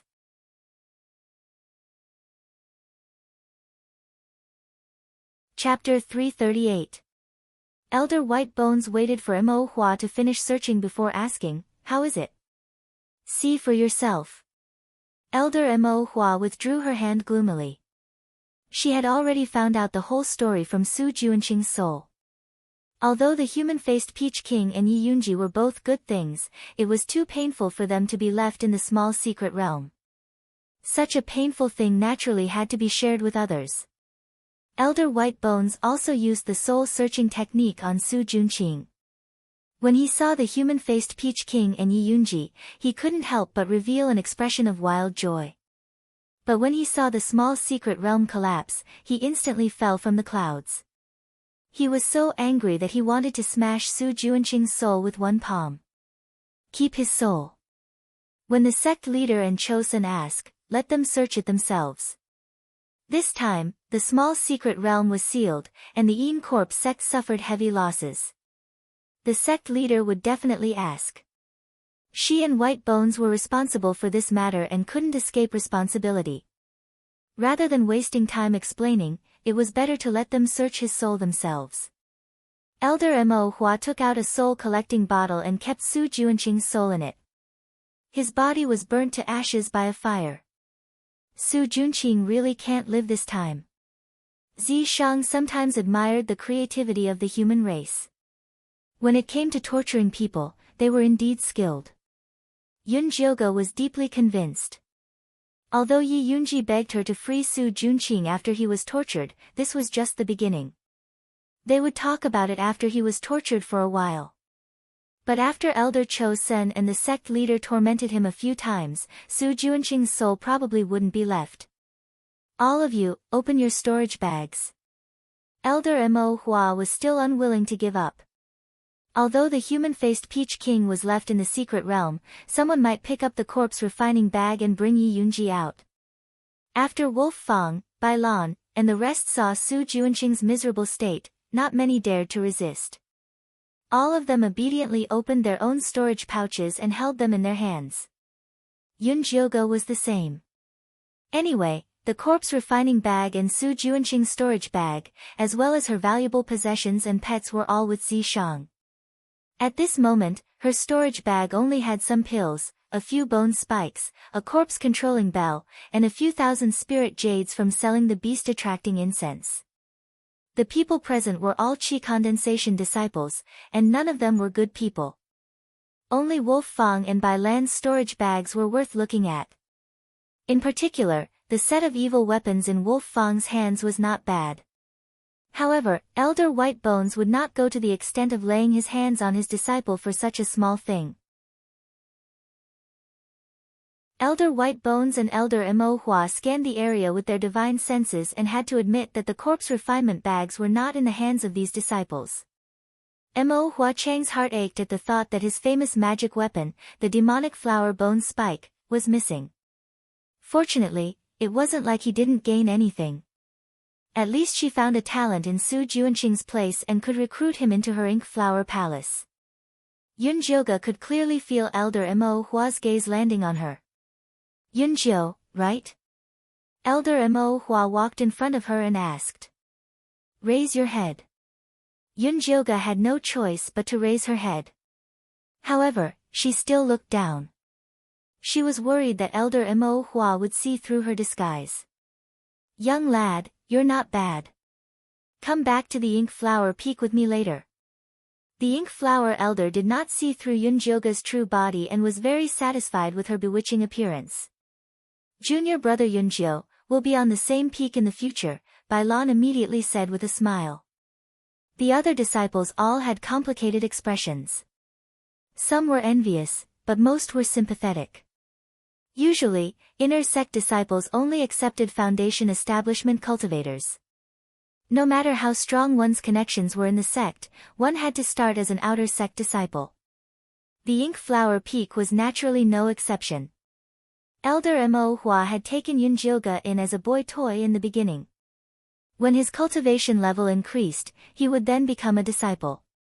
However, Elder Mo Hua had always been very good to her children. Just look at Su Junqing. Therefore, people who wanted to reach the heavens in one step would be envious of her. Yun Jiu appreciates elders' kindness. However, my cultivation level is still low. I want to stay in the outer sect to continue cultivating. Yun Jioga rejected Elder Mo Hua's invitation without hesitation. Even a real man would not want to be the boy toy of an old witch, much less a fake man. Have you thought it through? Elder Mo Hua's deep voice was filled with pressure. Although she did not completely release the aura of a gold core ancestor, it was enough to make the Qi training stage disciples tremble. The Lu sisters and Ice Heart Lotus were worried for Yun Jioga. They were afraid that Elder Mo Hua would kill her in a fit of anger. Although Yin Corp's sect forbade internal strife, that was only for normal disciples. To a gold core ancestor, killing a few outer sect disciples was as easy as killing a few chickens. Not only would the sect not pursue the responsibility of the gold core ancestor, it would also blame the outer sect disciples for being blind and offending the gold core ancestor. I have already thought it through. Yun Jioga was neither servile nor overbearing. He did not care about Elder Mo Hua's anger at all. Good, very good. Elder Mo Hua laughed. She had been in Yin Corp's sect for so many years. This was the first time she had seen such a courageous youth. It was really interesting. She decided to play with this youth and teach him how to survive in the Yin Corp sect. Bai Lan looked at Yun Jioga sympathetically. She somewhat admired her courage but also sneered at her ignorance. Offending a gold core ancestor was definitely fatal. If she obediently gave in now, she could still get more benefits. If she came back to beg after being tortured to the point of death, her value would drop greatly. Sigh, she was still too inexperienced. Alright, everyone has worked hard in the small mystic realm. Go back and rest. Elder White Bones said in a good mood. Every year, the disciples who came out of the small mystic realm alive would become the pillars of the sect. This time, it was a good thing that so many people came out alive. The sect had gained a lot of manpower. Thank you, Elder. After Wolf Fang and the Han brothers thanked Elder White Bones and Elder Black Flower in unison, they walked towards their respective outer sect peaks. The originally popular Yun Jioga was now completely empty. No one dared to approach her. Ice Heart Lotus wanted to go over, but she was held back by Little Fatty. The Lu sisters acted as if they didn't know Yun Jioga at all and hurriedly went back. If it was someone else being isolated like this, they would probably feel lonely, fearful, and angry. However, Yun Jioga did not feel anything with Zi Shang by her side. She could understand why the Lu sisters and Little Fatty were like this. After all, Elder Mo Hua was powerful. It was easy for him to take care of them. Avoiding her was the wisest move. At this moment, Zi Shang suddenly whispered in Yun Jioga's ear, "When we go back, this sovereign will give you a peach. You're willing to share it with me?" Yun Jioga was slightly surprised. Although Zi Shang would always think of her when there were benefits, this Jasper Spirit Peach was something that he had risked his life to obtain, so she felt ashamed to accept it.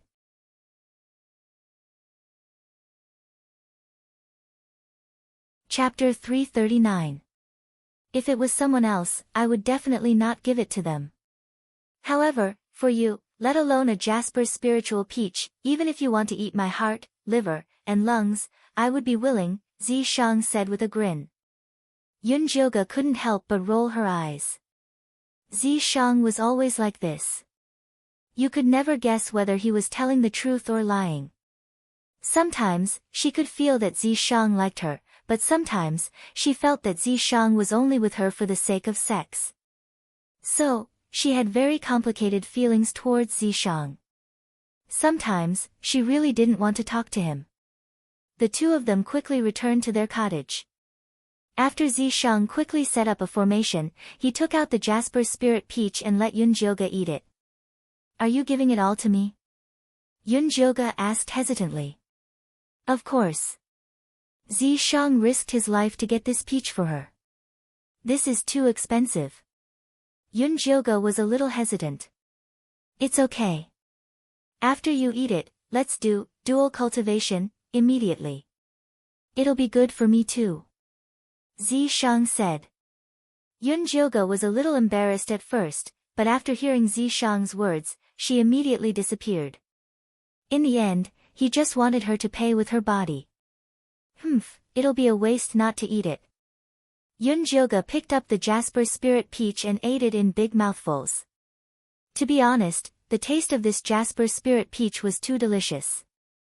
As soon as it entered her mouth, it turned into a stream of extremely pure spiritual energy that gently washed over her body. She felt as if she was soaking in warm spring water on a cold day. Her whole body felt comfortable. Zi Shang looked at Yun Jioga gently with a faint smile on his lips. It seemed that just watching Yun Jioga eat was enough for him. After eating, let's do dual cultivation. Although Yun Jioga was grateful to Zi Shang, she wasn't used to saying sweet words.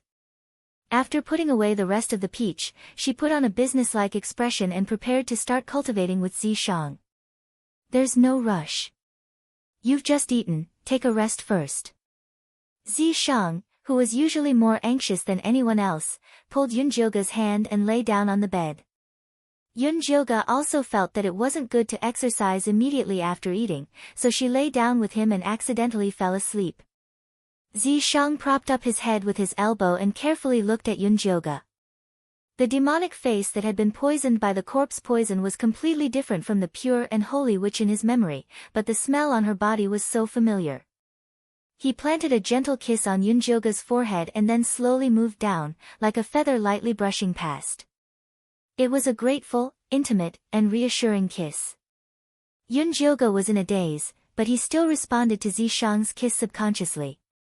The two of them hugged and kissed intimately, and naturally, they had intercourse. After Yun Jioga woke up, he felt very comfortable. The dual cultivation this time was especially gentle and harmonious, making her feel a sense of security. She did not know whether Zi Shang loved her or not, but it was true that he treated her well. Moreover, Zi Shang's attitude towards her had changed a little. He was a little more gentle and considerate towards her. Although Yun Jioga didn't know what was going on, he was very satisfied. More importantly, the 9-layer bone shatterer poison in her dantian was finally removed by 1 layer, leaving only 5 layers. Zi Shang looked at Yun Jioga with a gentle smile on his face. At this time, the defensive array formation set up in the house rippled.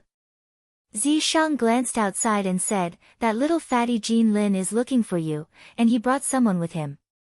As soon as he finished speaking, there was a knock on the door. Yun Jioga got up and opened the door. She saw little fatty and a middle-aged man with mid-stage foundation establishment cultivation standing outside. The middle-aged man had a long and thin face. Although he looked handsome, there were faint wrinkles between his brows. He looked like a serious person. "Uncle, this is senior brother Yun Jio. Thanks to him, I was able to come out of the small mystic realm alive." Little fatty introduced them. "Senior brother Yun Jio, this is my uncle, Jin Chuan." Disciple greets senior Jin Chuan. Yun Jioga cupped his hands and bowed. Let's talk inside."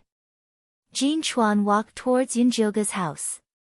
He was obviously a powerful person. "Sorry, my uncle is a little impatient." Little fatty smiled at Yun Jioga sheepishly. "It's fine." No matter how unhappy Yun Jioga was, she wouldn't give little fatty a hard time. Little fatty saw that she looked calm and didn't seem to have a grudge. Then, he mustered up his courage and said, "Senior brother Yun Jio, don't blame me and the Lu sisters for ignoring you just now. We really didn't dare to offend Elder Mo Hua. It's human nature to protect oneself." "I understand that." Yun Jioga nodded. Little fatty and the Lu sisters had low cultivation levels. They couldn't even be crushed by a finger of Elder Mo Hua. It was ridiculous to expect them to stand up for him. When Jin Chuan heard Yun Jioga's words, he frowned and said, "I think you're a reasonable person. Why would you reject Elder Mo Hua?" "Senior Jin Chuan, are you here to persuade Elder Mo Hua?" He didn't look like a pimp. Just now, Elder Mo Hua gave an order to the mission hall. He forbade the mission hall from giving you any missions. He also forbade the outer sect disciples from forming a team with you. Jin Chuan repeated Elder Mo Hua's order with a straight face.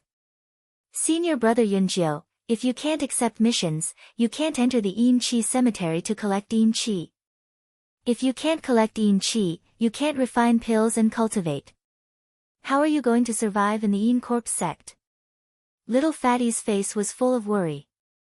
It was as if he was the one being forced. I have my ways. You don't have to worry about that. Yunjioga's plan was to leave the Yin Corpse sect to lie low. She would first send Yi Yunji's body to Yi Yu. Then, she would return to Thunder Country to visit Mother Qing and the others. She had been away for half a year. She didn't know what was going on in Thunder Country. If she had the chance, she wanted to go to the 100,000 mountains to find Luo Tian and Juni Chen. You want to leave the Yin Corpse sect to cultivate outside? Jin Chuan saw through Yunjioga's thoughts. Yes. Didn't they say that disciples in the 5th stage of weapon refining stage can go out to cultivate? This was a rule set by the sect leader. Even if Elder Mo Hua wanted to go against her, he couldn't openly oppose it. Otherwise, he would be embarrassing the sect leader. The sect leader personally gave the order. He said that all disciples participating in the small mystery realm must be investigated in the sect. They are not allowed to go out. You can't go against the sect leader. Take care of yourself. Jin Chuan stood up and left.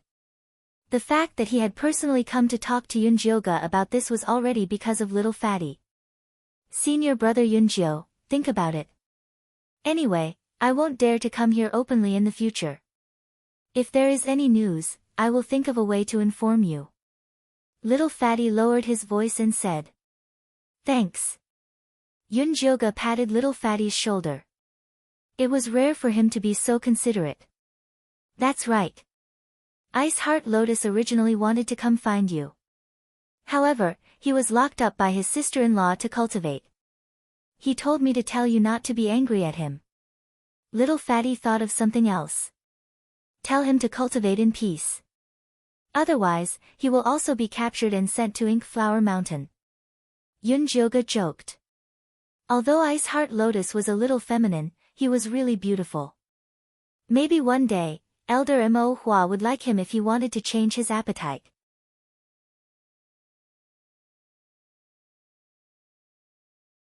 Chapter 340.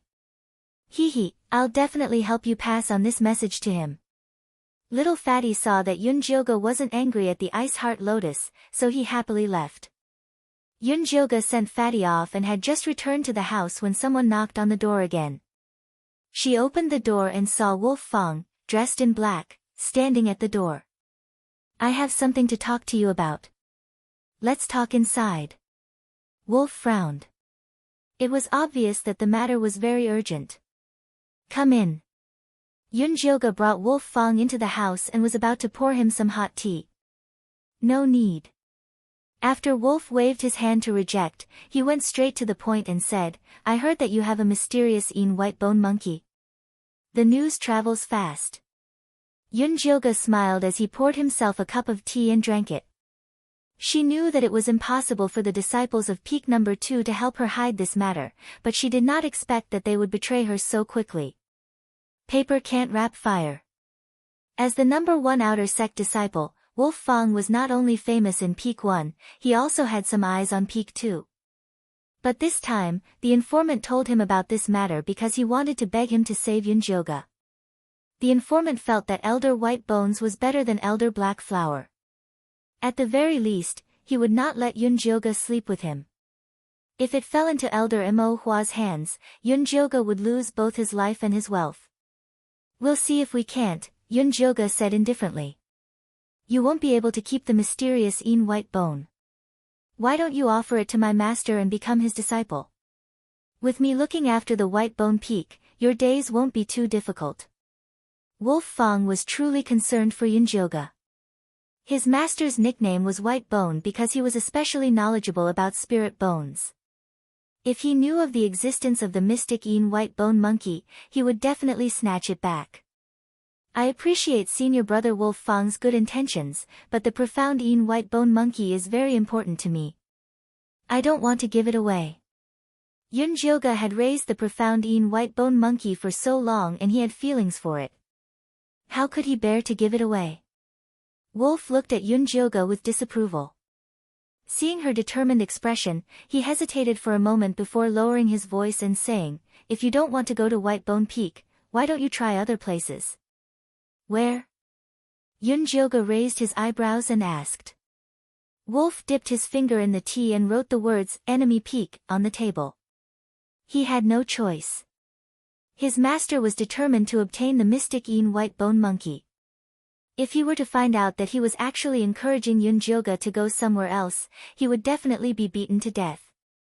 It was only because Yun Jioga had saved him several times that he took such a risk to persuade her. Elder Chosen also wants the mystic White Bone monkey. Yun Jioga had never heard of Elder Chosen's research on spirit bones. No, isn't his disciple, Si Yue, seriously injured and unconscious? If you can help him wake her up, he should protect you. Wolf Fang was just giving Yun Jioga a suggestion. Elder Chosen's background was also very complicated. It was said that he was originally at the late Golden Core stage, but when he was trying to break through to the nascent soul stage, he was plotted against. His body shrunk to the size of a child, and his cultivation regressed to the middle Golden Core stage. But even so, he was still one of the most powerful elders in the Corpse sect, and even the sect master was very afraid of him. His bloodthirsty bat bone spikes were extremely powerful. The most terrifying thing was that although he had many corpses, no one had ever seen his life source corpse. It could be imagined just how terrifying his strength was. Many thanks, Senior Brother, I will consider this. Yun Jioga seriously nodded. Now that she had offended Elder Mo Hua and Elder White Bone, she had to think of a way to survive in the Corpse sect. Although Si Yue had harmed her before, if she could use Si Yue to stir up this mess, then she could postpone her revenge. I heard that Elder Chosen will be back in 7 days, you should prepare early. I'm afraid that the matter of the mystic White Bone monkey can't be hidden for a few days. Wolf Fang said in a serious tone. The disciples of the second peak were all shocked and afraid, so no one thought of betraying Yun Jioga for benefits. But it was hard to say when they calmed down. Many thanks for Senior Brother Wolf Fang's advice, I know what to do. Yun Jioga thanked him again and again before sending Wolf Fang away. His method is indeed feasible. Zi Shang suddenly said. What method? Yun Jioga didn't come back to her senses. Save Si Yue. Only by making things more chaotic and involving more people would Yun Jioga have a chance of staying in the Corpse sect. I think so too. Yun Jioga nodded. If she had only offended Elder Mo Hua, she could still delay for a while. But with Elder White Bone, it would be troublesome. If she couldn't deal with them, she could only run. Pack your things first, I will go out and take a look. After Zishang finished speaking, he turned invisible. Yun Jioga began to pack the things in the house. After half an hour, Zishang appeared in front of Yun Jioga and said, Elder White Bone and Old Witch Mo Hua are busy dealing with the small mystic realm and haven't received any news about the mystic White Bone monkey. You can still make it if you go to Enemy Peak now. Oh right, what's wrong with Si Yue? Yun Jioga had never asked about this. I only use my demon power to seal her consciousness. You will naturally be able to undo it when you go. However, he had already heavily injured Si Yue's consciousness. Even if he could save her, he would be an idiot. Then let's go now. Yun Jioga left the house and walked towards Enemy Peak. Enemy Peak was located in the north of the Corpse sect. The entire mountain was hundreds of meters tall. The mountain was lush with spirit trees and murmuring water. One could even see long-eared rabbits, petal deer, and other spirit beasts. Not only did it not look like an evil mountain, it looked more like an immortal's residence. Elder Cho-sun had not returned with his 2 disciples. The one in charge now was his other personal disciple, Jin Yanwei. Hearing that Yun Jioga had come, he was a little curious and asked his disciple to bring her in. Yun Jio greets senior brother Jin. Yun Jioga cupped her fists and bowed to Jin Yanwei. Junior brother Yun Jio, you don't have to be so polite. Sit. Jin Yanwei invited Yun Jioga to sit and sized her up secretly. He saw that the youth in front of him was not tall, but his figure was very straight. Although his facial features were very delicate and slightly feminine, because of the corpse poison, his demonic red eyes and purple lips diluted the femininity, making him look very evil. One look and it was obvious that he was an evil disciple. Yun Jioga was also secretly sizing up Jin Yanwei.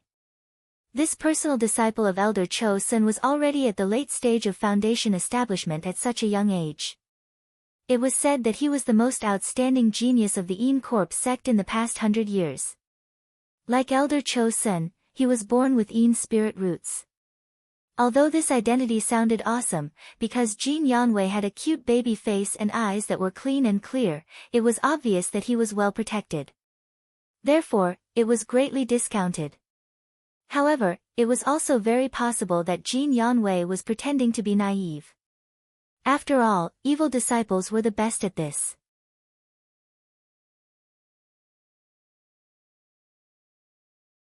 Chapter 341. Junior Yunjio, why have you come to our enemy peak? Jin Yanwei asked politely. He was now in charge of enemy peak, so he was well informed. He naturally knew that Elder Mo Hua had taken a fancy to this young man. I heard that senior sister Yuyue was poisoned and unconscious, so I wanted to recommend myself. Yun Jioga went straight to the point. You know how to cure poisons? Jin Yanwei raised his eyebrows in surprise. I know a thing or two. If you trust me, why don't you let me try? Yun Jioga said calmly. All right, I'll let you try. Jin Yanwei was straightforward. He had invited many spirit doctors and alchemists to check on Si Yuyue, but all of them said that the poison was very strange, and none of them could cure it. Seeing that his master was about to return, he was worried. Since someone voluntarily came to help, then let's give it a try. Anyway, it's like trying everything in a desperate situation. After Si Yuyue was sent back, she was placed in a remote courtyard at the back of enemy peak. Only 2 maids were assigned to take care of her. The 2 maids were in their late 20s, and looked thin and weak. When they saw Jin Yanwei, they silently knelt in the corner. Junior Yunjio, see for yourself. Jin Yanwei waved at the 2 maids, then sat down on a chair. Si Yuyue wore a brand new green dress, her hands crossed over her abdomen. Her expression was serene, and her skin was rosy and glowing. She was even more beautiful than before. Yun Jioga reached out to take her pulse, and suddenly felt that something was wrong. Si Yuyue had been unconscious for so long, and her dantian should be very empty. How could it be so full? This was clearly a symptom that would only appear after she had fused with her body. What kind of beast was it, to not even let go of an unconscious woman? How was this different from a female corpse? Could it be Jin Yanwei's doing? Junior Yunjio, do you see anything? Jin Yanwei noticed that Yun Jioga was looking at him strangely, and could not help but ask. Oh, I'm just amazed that senior brother Jin has taken good care of her. Senior sister Yuyue is still so energetic after being unconscious for so long. Yun Jioga probed, wanting to see Jin Yanwei's expression. Junior Yunjio, you flatter me. Do you have a way to cure her poison? Jin Yanwei's expression did not change. He was in charge of enemy peak and was so busy every day that he did not even have the time to arrange for someone to be the leader of a small mystical realm. How could he have the time to care about Si Yuyue? In any case, as long as he could keep her alive and wait for his master to return, it would be fine. He really didn't care whether she was all right or not. The poison in senior sister Yoyue's body is more complicated. It can't be removed in a short period of time. I'll perform acupuncture on her later to see how the situation goes, Yun Jilga said readily. Alright, then I'll arrange a house for you here. You can stay and take care of her. Jin Yanwei was also straightforward. Thank you, senior brother Jin. Yun Jilga had not expected Jin Yanwei to be so easy to talk to. Don't worry, stay here. If you have any requests, let the two maids tell me. I still have things to do, so I'll take my leave. Jin Yanwei gave Yun Jilga a few words, then turned and left. He did not even look at Si Yue. Take care, senior brother. Yun Jilga closed the door after sending Jin Yanwei off. In the blink of an eye, only she and Zishang were left in the room. Yun Jilga turned to ask Zishang, do you think this is Jin Yanwei's doing? Zishang was standing next to Si Yue's bed. His coquettish face had a hint of displeasure, as if he wanted to kill Si Yue with a finger. Hearing Yun Jilga's words, Zishang did not turn his head and said, it's not him, he's still a virgin. Pfft. Yun Jilga almost choked. Virgin boys in evil sect were probably as rare as virgins in brothels, let alone someone of Jin Yanwei's status. To be able to manage enemy peak after Elder Cho Sun left, it meant that he was deeply trusted by Elder Cho's senator. It was very easy for him to use his power to get some benefits. Yun Jilga did not expect him to still be a virgin. Could it be that his cultivation method was special? What's there to be surprised about? This is Een Corp's sect, not Joyous Union sect. Your lackeys are still virgins. Zishang rolled his eyes at Yun Jilga, then continued to stare at Si Yue. Which of my lackeys are still virgins? Yun Jilga moved to Zishang's side and asked in a gossipy manner. What do you think? Zishang narrowed his eyes at Yun Jilga, a dangerous expression flashed across his face. Yun Jilga did not notice the danger and guessed with interest, Ice Heart Lotus must be it, Little Fatty might be it, but Wolf Fang doesn't look like it. Zishang did not speak and just looked at Yun Jilga. This damned girl was so concerned about Een Corp's sex virgins. Could it be that she wanted to personally pluck them? Yun Jilga guessed halfway and finally realized that Zishang's expression was not right. She immediately changed the topic, aren't we talking about Si Yue? If it's not Jin Yanwei, who do you think it is? Although Si Yue had harmed her and she hated Si Yue, as a woman, seeing Si Yue unconscious and being fucked by a man made her feel disgusted and uncomfortable.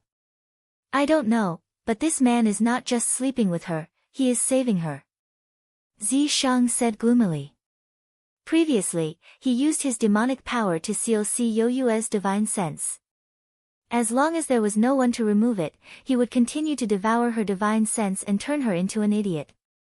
But now, the demonic power he sealed Si Yue was actually loosening. At this rate, Si Yue would wake up sooner or later. Then let's just wake her up. Otherwise, if the credit was stolen by someone else, how could she use enemy peak? No rush, I want to see who is so daring to ruin my plans, Zishang said with narrowed eyes. Okay. Yun Jilga expressed her agreement, but she purely wanted to know which man was so deeply in love with Si Yue that he was willing to sacrifice himself to save her. Enemy Peaks Hall. When Elder Cho Sen's disciple, Manager Chen, found out that Jin Yanwei was going to take Yun Jilga in, he asked worriedly, will you offend Elder Mo Hua by taking Yun Jilga in? TSK, is our enemy peak afraid of that old witch? What's more, junior brother Yun Jio came to us voluntarily. We are all from the same sect, so what's wrong with me taking him in? Jin Yanwei wasn't just doing it because Elder Mo Hua was protecting Su Junqing and making him lose face. Ever since he heard that the small mystic realm had mysteriously disappeared, he felt that this matter was not normal. Unfortunately, as a substitute disciple, he didn't care about Elder White Bones and Elder Mo Hua, so he wasn't willing to divulge a lot of information. He wanted to leave Yun Jio in enemy peak and wait for his master to return so that he could get some information from him. Alright, then I will send more people to set up defenses. Manager Chen didn't say anything else. Now that Jin Yanwei was the substitute peak master, as a manager, all he had to do was properly assist him.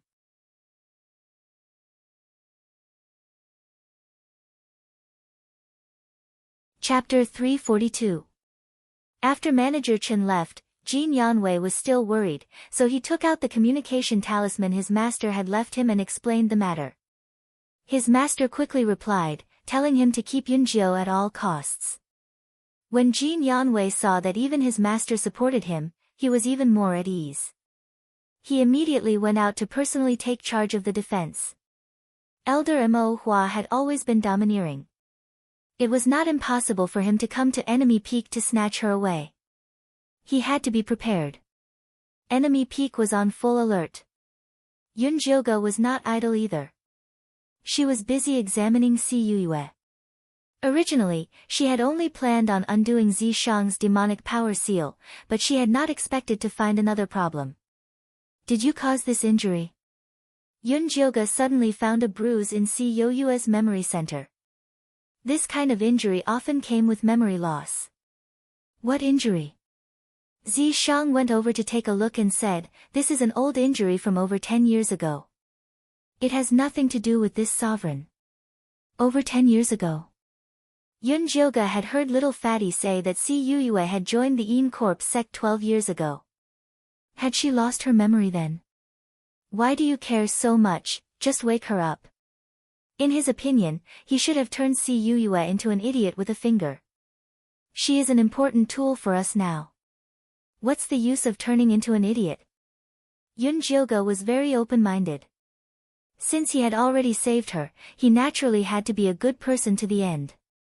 As for the grudges at Blood Cloud Peak, he would settle them in the future. Up to you. Zishang was not too concerned about this. He was more concerned about the flower thief who had ruined his plans. Yunjioga did not say anything more to Zishang. After she understood the condition of the bruise in Cuyue's brain, she took out the thunderfire needle and started acupuncture. Dense needle shadows with a bit of thunderfire and green light landed on Cuyue's head and face. The domineering light of the thunderfire crushed over, while the light of the wood spirit followed behind to clean up the aftermath. The bruise that would have taken 7 days to clear started disappearing at a visible rate. Cuyue showed a trace of pain in her coma. Yunjioga immediately stopped. After careful observation, she did not find anything wrong. Ever since she had obtained the wood spirit from the human-faced Peach King, the Thunderfire Needle's life force had become even denser, and its healing effects had become even better. It was impossible for it to hurt Cuyue. However, Cuyue's expression became more and more pained, and tears began to flow from the corners of her eyes. Although Yunjioga did not understand, his hands did not stop moving. Soon, the blood clot disappeared and the seal was lifted. All that was left was to wait for Cuyue to wake up. Have you finished setting up the traps?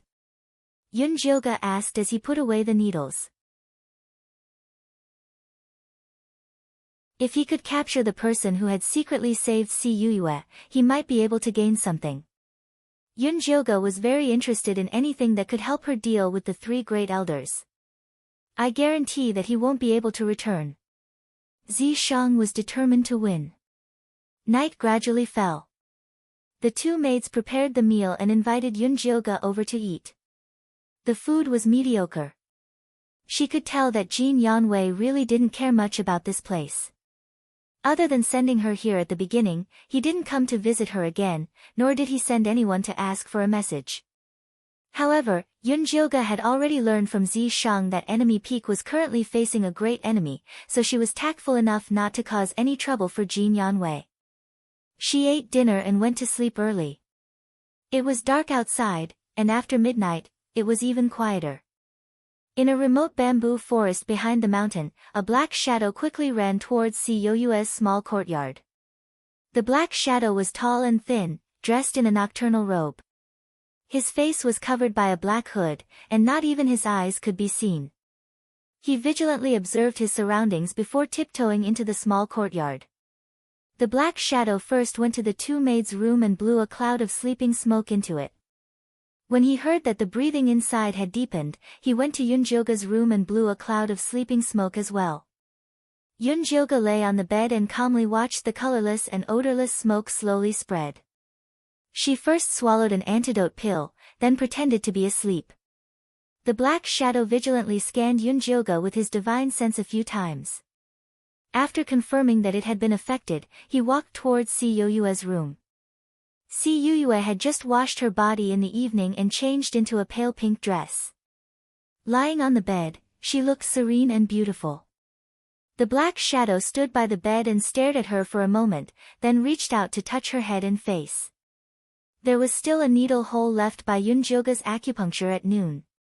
He carefully examined Si Yoyue and found that there was nothing wrong with her. He then took out a gray disc and placed it at the head of the bed. The disc was carved out of spirit wood, and it was densely carved with runes. There were even a few spirit jades placed on it. After it was activated, it spewed out a thick cloud of smoke that enveloped the entire room. The room immediately became incomparably dark, and there was a faint flow of gray yin qi. It turned out to be an offensive and defensive formation. After the black shadow got on the bed, he skillfully untied Si Yoyue's clothes. However, just as he undid her belt, the gray yin qi of the formation fluctuated violently. The black shadow immediately jumped up and quickly jumped towards the window at the back. There was a bamboo forest there, and he had set up a psychedelic defensive formation so that he could escape once he entered it. However, as soon as he jumped out of the window, he felt a sharp pain in his feet, followed by a strong numbness that spread throughout his body. At the same time, a thick green vine emerged from the ground and tied him up like a dumpling. He was shocked, and tried to use all the spiritual power in his body to break free, but a stone flew out of nowhere and hit his Dazui acupoint. His waist went numb, and his spiritual power dissipated. He sat on the ground, paralyzed. In the next second, a demonic youth with red eyes and purple lips walked out of Si Yoyue's room, still holding the disc that he had set up. It was Yunjioga, who was pretending to be asleep. "Let me see who you really are." Yunjioga sneered. He stepped forward and pulled off the black shadow's mask. "Why are you here?" Yunjioga was shocked when she saw the black shadow's true appearance. She would never have guessed that the man who came to molest Si Yoyue in the middle of the night was little Fatty's uncle, Jin Chuan. Jin Chuan frowned and stared at Yunjioga with a fierce look. "Senior Jin Chuan, I remember that you are the sect master's steward. Why are you looking for senior sister Yoyue at Enemy Peak so late at night?" Yunjioga was not afraid of him at all. The last time Jin Chuan came looking for her, he had been acting all high and mighty. She was very unhappy, and today was the perfect time for revenge. "This has nothing to do with you. I advise you to mind your own business and worry more about yourself." Jin Chuan's voice was gloomy and threatening. He looked like he was telling her to mind her own business if she could not protect herself.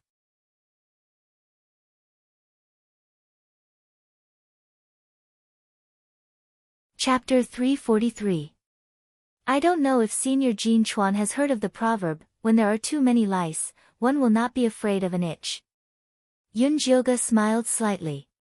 Sister is not even afraid of Elder Mo Hua and Elder Bai Gu, why would she be afraid of a small steward like you? Jin Chuan saw through Yunjioga's rascality. After a moment of silence, he said with a straight face, "I'm here to save Si Yoyue. If your medical skills are really that good, you should have already seen that the divine sense seal on her has loosened a lot." "That's right, I did see that the seal on senior sister Yoyue has loosened a lot. Apart from that, I also saw that the method you used to remove the seal was not very good. It felt like you were taking advantage of her." Yunjioga was more reserved and did not mention that Jin Chuan was with the female corpse. "That's right, I did use the method of dual cultivation to treat her injuries. But even if she wakes up and finds out about this, she will definitely not blame me." Jin Chuan was very calm. Yunjioga was actually speechless. With Si Yoyue's style, this kind of dual cultivation to treat illnesses was really nothing to her. "Alright, let me go. If Jin Yanwei finds out, we won't be able to explain ourselves," Jin Chuan said impatiently. "What's there to explain? Senior Jin Chuan sacrificed himself to save someone. Such a good thing should be known by senior brother Jin. He might even be grateful to you. Yun Jioga had not found out Jin Chuan's purpose in saving Si Yue. How could he let him go so easily? What do you want? Jin Chuan's face darkened. Even though he was tied up and sitting on the ground, his aura was still solemn and dignified. He did not look like a rapist at all. You just need to tell me why you sacrificed yourself to save senior sister Yue. Oh, that's right, there's also this array disc. I remember that the Een Corpse sect is only good at Een spirit talismans and not array formations. Yun Jioga waved the high-grade array disc in his hand. Although she did not know how to draw talisman patterns, she had studied them after following Zishang for so long. The black fog emitted by the array disc seemed to be driven by Een Qi, but it was actually carved with the unique talisman patterns of the Purple Cloud sect. It was exactly the same as the talisman patterns that Nan Gongli had given her. When Jin Chuan heard Yun Jioga's question, a fierce killing intent flashed in his eyes, but it quickly disappeared. Since you insist on asking, then I'm not afraid to tell you. I like to fool around with women like this. I can dual cultivate and feel good at the same time. Saving her was just to prevent others from finding out so that I can use it as an excuse to shirk responsibility. As for that array board, I bought it when I went to Amethyst Mountain for work. Jin Chuan suddenly grinned. His originally serious and rigid face suddenly became incomparably evil and charming. He looked like an out-and-out pervert. If it was someone else, they would probably believe it. After all, an evil sect like the Een Corpse sect had many perverts, so it was normal for them to have this kind of special hobby. However, Yun Jioga instinctively felt that Jin Chuan was lying. Things were definitely not that simple. Just as she was about to continue asking, Zishang transmitted his voice, something happened at enemy peak. Jin Yanwei is heading this way. Yun Jioga decisively gave up on asking. For Jin Lin's sake, I'll let you go this time. Next time, if you want to fool around, you'd better choose the right person to avoid losing yourself. Yun Jioga pinched her fingers and retracted the vines on Jin Chuan's body. Then, she threw the paralysis powder antidote to him. Jin Chuan picked up the antidote and sniffed it. After confirming that it was not poisonous, he swallowed it. Once he regained his mobility, he immediately disappeared into the bamboo forest. Yun Jioga hurriedly returned to the courtyard. Not long later, she saw Jin Yanwei rushing over with a serious expression. Behind him were Manager Chen and the elite disciples of Enemy Peak. Yun Jioga pretended to be sleepy as she walked out. She asked in surprise, "Senior Jin, it's so late. Why did you come? Do you have a mystic Een white bone monkey with you?" Jin Yanwei did not even bother with small talk and asked directly. "That's right." Yun Jioga nodded. From the looks of it, Elder Whitebone had come looking for him. "Take it out for me to see." Jin Yanwei extended his hand and said. "I didn't bring it with me." Yun Jioga would have to be stupid to take it out. Jin Yanwei frowned and said angrily, "Do you know you've gotten into big trouble?" He had originally thought that Yun Jioga had only offended Elder Mo Hua. He had not expected her to have a mystic Een white bone monkey with her. Now that Elder Whitebone and Elder Mo Hua had come together, one wanted the monkey and the other wanted him, he really could not take it anymore. The mystic Een Whitebone monkey is a spiritual being. If it wants to leave, I can't stop it. Yun Jioga said innocently. "Why are you still talking nonsense with me at a time like this? Do you think Elder Mo Hua will believe your nonsense?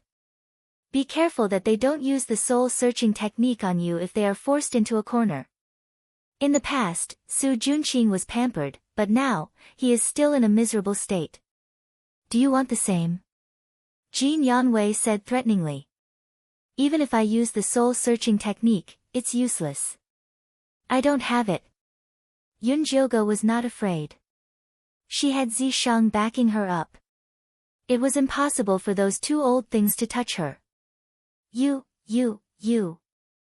Jin Yanwei pointed at Yun Jilga and said hatefully, "Alright, I can't protect you anymore.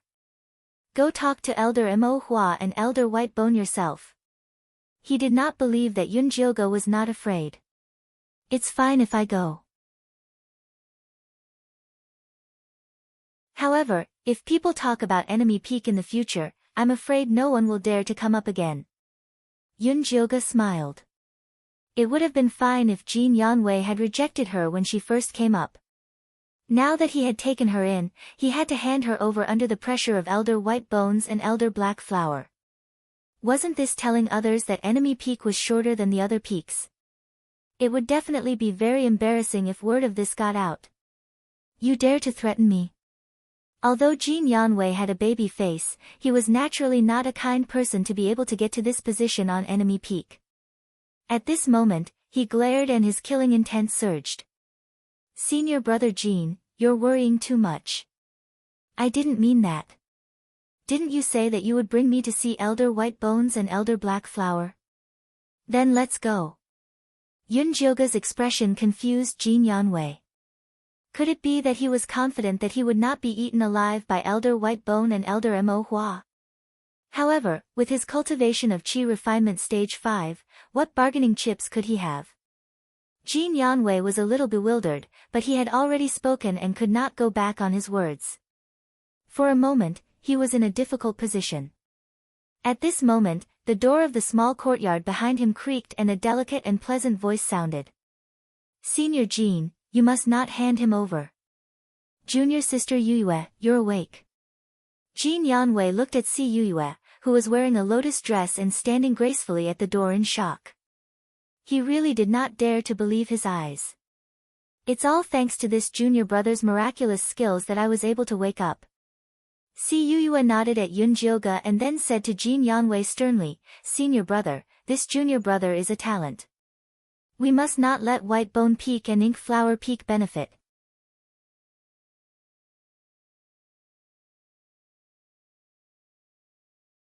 Chapter 344. Junior Sister Yuyue, your wounds have just healed. Go back and rest. You don't have to worry about this. Jin Yanwei said impatiently. She had been lying on the bed for so long and had yet to figure out the situation. "Senior brother Jin, although I don't know why Elder Mo Hua and Elder Baigu are so bent on targeting junior brother Yun Jiu, I know that whatever they are fighting over must be something good." Si Yoyue's voice was gentle and unhurried, but her words struck a chord with Jin Yanwei.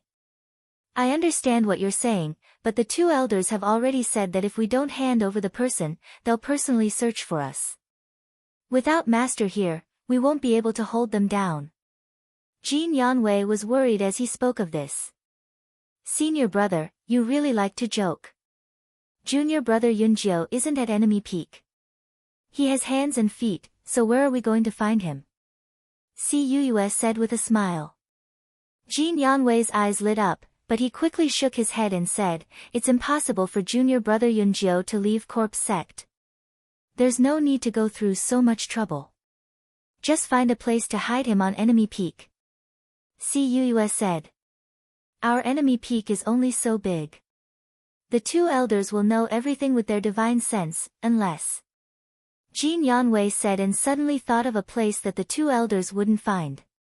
"Senior brother, are you talking about the forbidden area at the back door?" Si Yuyue immediately saw through Jin Yanwei's thoughts. That was the forbidden area that Chosun had set up. It was filled with traps and restrictions.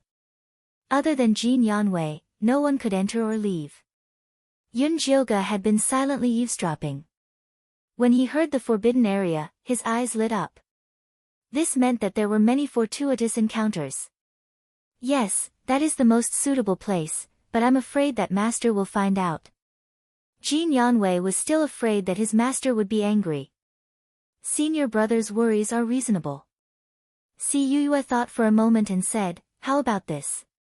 We seal junior brother Yunjiu and put a restriction on him. Then, we put him in the outermost area of the forbidden area. As long as he doesn't get close to the center, Elder Chosun won't say anything.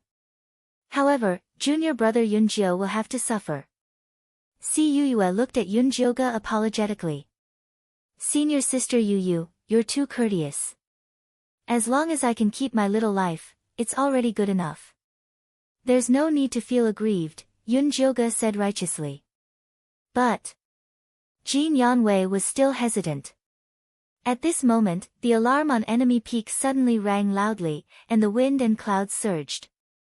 Elder Mo Hua's sharp voice sounded, "Brat Jin, if you don't hand over Yunjiu to me, I'll tear your enemy peak apart." "Alright, let's go to the forbidden area then." Time was of the essence, so he didn't have much time to think about it. Jin Yanwei straightforwardly placed a restriction on Yunjioge, and used a long whip magical artifact to seal off one's aura to tie her up tightly. After confirming that there were no mistakes, he personally carried Yunjioge towards the back of the mountain. He could not help but mutter along the way, "Junior brother Yunjiu, that's my master's forbidden area. There are restrictions everywhere. Once you're inside, just stay put. I'll come get you after I send the two elders away." "Senior brother, what if they don't leave?" Yunjioge asked. "You don't have to worry about that. My master will be back by tomorrow at the latest. When that time comes, they'll have to leave even if they don't want to." Jin Yanwei was very confident in his master's strength. "Alright then. When that time comes, senior brother must put in a good word for me in front of Elder Cho Sen," Yunjioge said sincerely. "Don't worry. As long as you hand over the mystic Yin skeleton monkey, my master will reward you even without my good words," Jin Yanwei secretly said to himself. The forbidden area at the back of the mountain was not wide. After walking along a winding path, he saw a forest of pagoda trees, which was the ghoul corpse killing formation that Elder Cho Sen had meticulously set up. It was filled with ghouls, all of which were good seedlings that Elder Cho Sen had gathered from all over the place. He wanted to use the method of raising goo to kill each other, so that he could cultivate a ghoul king. Although the highest level currently was only a ghost general, it was still enough to crush Jin Yanwei to pieces. Jin Yanwei slowed down and took out a red token the size of a palm from his storage pouch. It was neither made of metal nor wood, and there was a layer of red mist floating above it. He could vaguely see countless ferocious ghosts. This was the pass that his master had given him, so that he could feed these ghouls. Jin Yanwei raised the red token high above his head. A faint red light shone down from the token, secretly wrapping him within it. He slowly walked into the pagoda trees, and a thick corpse aura assaulted his senses. Countless ghouls stood under the trees and stared at him, revealing an instinctive desire for flesh and blood. Although it was not Jin Yanwei's first time here, he still felt his scalp go numb.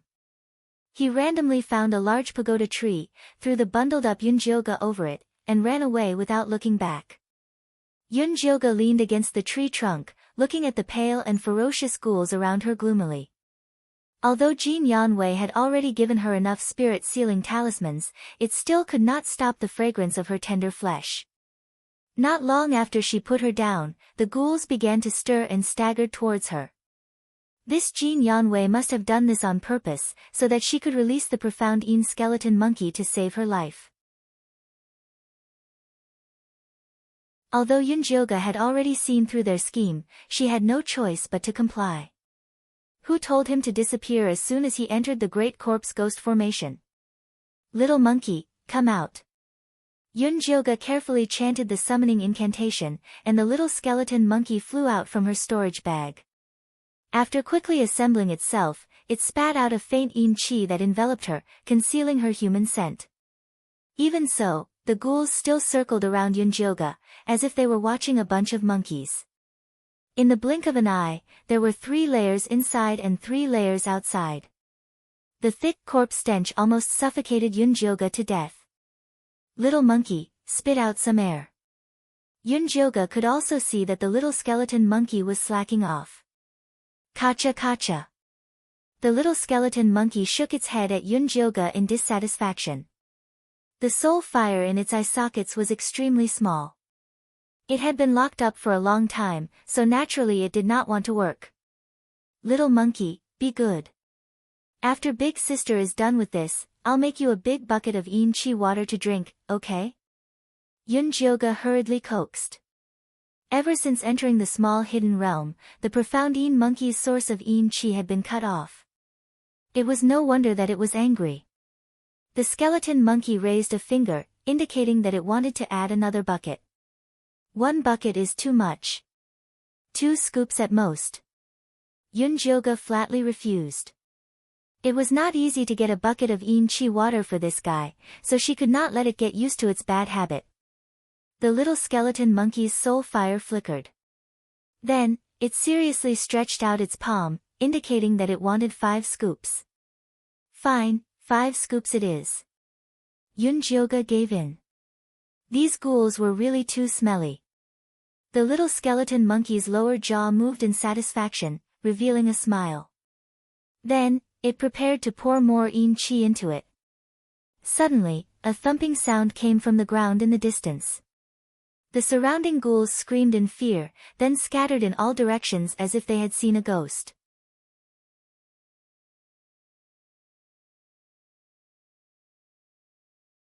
Chapter 345. Yunjioga suddenly clenched her fists and saw a tall, burly, green-eyed ghoul dressed in bronze armor rushing towards her. The ghoul raised a cyan moon saber that was shrouded in black qi. The tip of the saber slashed down viciously at Yunjioga's location. The wind from the saber immediately cut a large crack in the ground. Then, billowing smoke mixed with the sound of an explosion assaulted Yunjioga. Little monkey, run. Yunjioga wanted the white bone monkey to escape with her. She didn't expect the idiot to stand up and leave, leaving Yunjioga on the spot. Boom! At the crucial moment, a purple mist shot out from the imprint on Yunjioga's wrist, wrapping her up tightly. The crack stopped in front of Yunjioga. The corpse ghost roared in anger when its attack missed. It raised its saber and the black energy became stronger as it slashed towards Yunjioga again. But this time, before the saber landed, it was broken by a purplish-black spear. The spear's momentum did not decrease as it sent the corpse ghost flying into the sky. Where did you run off to? Yunjioga asked as she kept the disloyal white bone monkey into her storage bag. Where did you run off to? Yunjioga asked as she kept the disloyal white bone monkey into her storage bag. Where did you run off to just now? Yunjioga asked as she kept the disloyal white bone monkey into her storage bag. Yunjioga's eyes lit up, but when she thought of Elder Cho-sen, she hesitated. Will we be discovered if we barge in like this? With me here, I guarantee he won't find out. Even though the restrictions were not bad, it was not enough in Zishang's eyes. Alright, then let's go in and take a look. Yunjioga immediately became excited. Yunjioga and Zishang followed the mysterious Yin white bone monkey's lead and easily passed through the corpse ghost array. After avoiding many traps, they arrived in front of a dark cave. This cave doesn't look like much.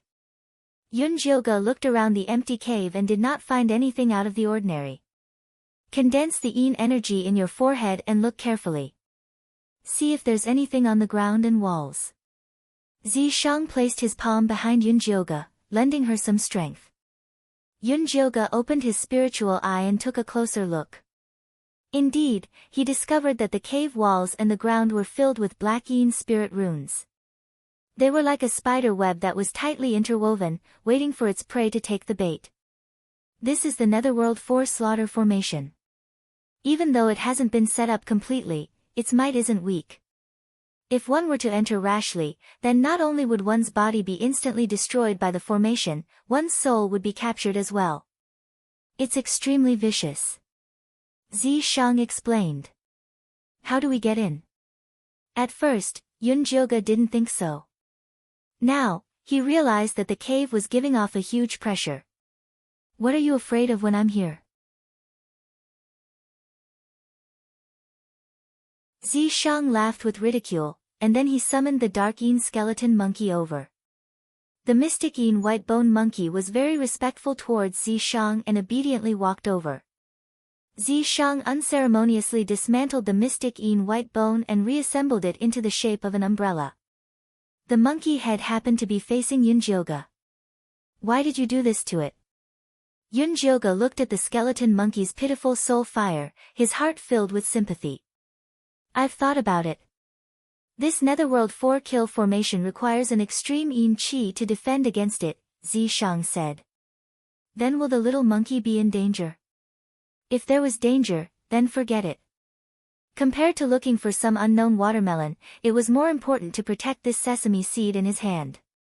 No, it has eaten too much yin chi during this period of time. It's just right to use this formation to temper it. Zishang had a look of, I'm doing it for its own good. The skeleton monkey's soul fire jumped wildly, as if it was shouting no, no, no, no. Good child, only by going through the hardships can you rise to the top. Do your best. Yunjoga patted its big head, and then stood under the umbrella with Zishang. However, this umbrella was still a little small, and couldn't completely cover the two of them. Come up.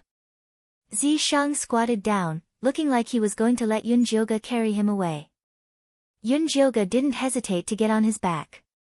The two of them held the skeleton umbrella and stepped into the cave. The scene in front of them instantly changed drastically. The empty cave turned into boundless darkness. The cries of a baby and the laughter of a child drifted in from an unknown place, disappearing in the blink of an eye. But then, a shrill female voice rang out. It was faint and resentful, as if crying and complaining. It made one's scalp go numb. Yunjoga was a veteran, so she naturally wouldn't be scared by these little tricks. Just as she was about to urge Zishang to continue forward, she realized that the skeleton umbrella in her hands suddenly sank, and she almost dropped it. That's the netherworld blocking the way. Zishang carried Yunjoga with one hand, and took the skeleton umbrella from her hand with the other. Yunjoga's heart immediately lightened. She was wondering why it felt like there was something sitting on the umbrella. Zishang carried Yunjoga forward in the darkness. Those strange sounds kept disturbing their eardrums. Towards the end, it turned into familiar human voices. Yunjoga even heard the voices of Mother Qing, Yiyu, and Luo Tian. It made her want to greet them, but she held back in the end. Although Zishang was walking very steadily, Yunjoga could still feel the skeleton umbrella getting heavier and heavier. The sound of bones being squeezed was so unpleasant that it made her teeth ache. Yunjoga was afraid that the skeleton monkey wouldn't be able to hold on, but she saw that the thin white bones kept releasing wisps of yin qi. Under the guidance of Zishang's spiritual power, the yin qi kept forming a cycle, and the bones became more and more solid. In the end, the skeleton umbrella shrunk to half its original size, but the yin qi it emitted doubled. Every thin bone shone with a metallic glow. It seemed like it had successfully advanced. Before Yunjoga could be happy, a cliff suddenly appeared in front of her. The bottom of the cliff was so deep that she couldn't see it, and the mountain wind made her face hurt. Next. Before Yunjoga could finish her question, Zishang had already carried her and jumped down the cliff. Yunjoga thought that she would hear the sound of the wind, but there was nothing. As soon as she jumped down, a stone room appeared in front of her eyes. So the cliff was just an illusion. Zishang put the skeleton monkey away and placed his palm on the stone room.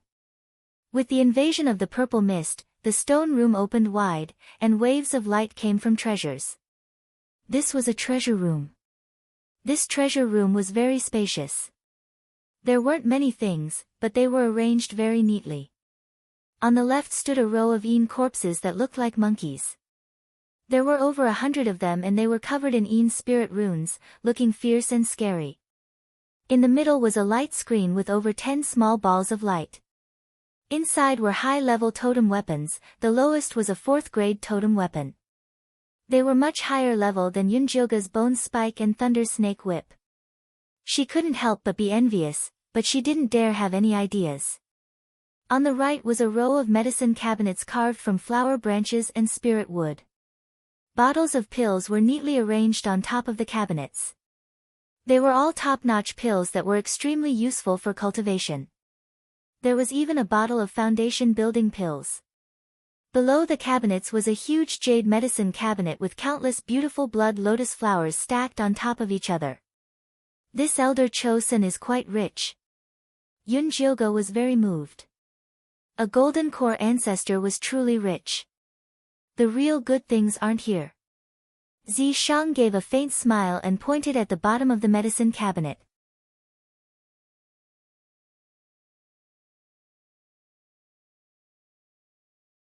Chapter 346.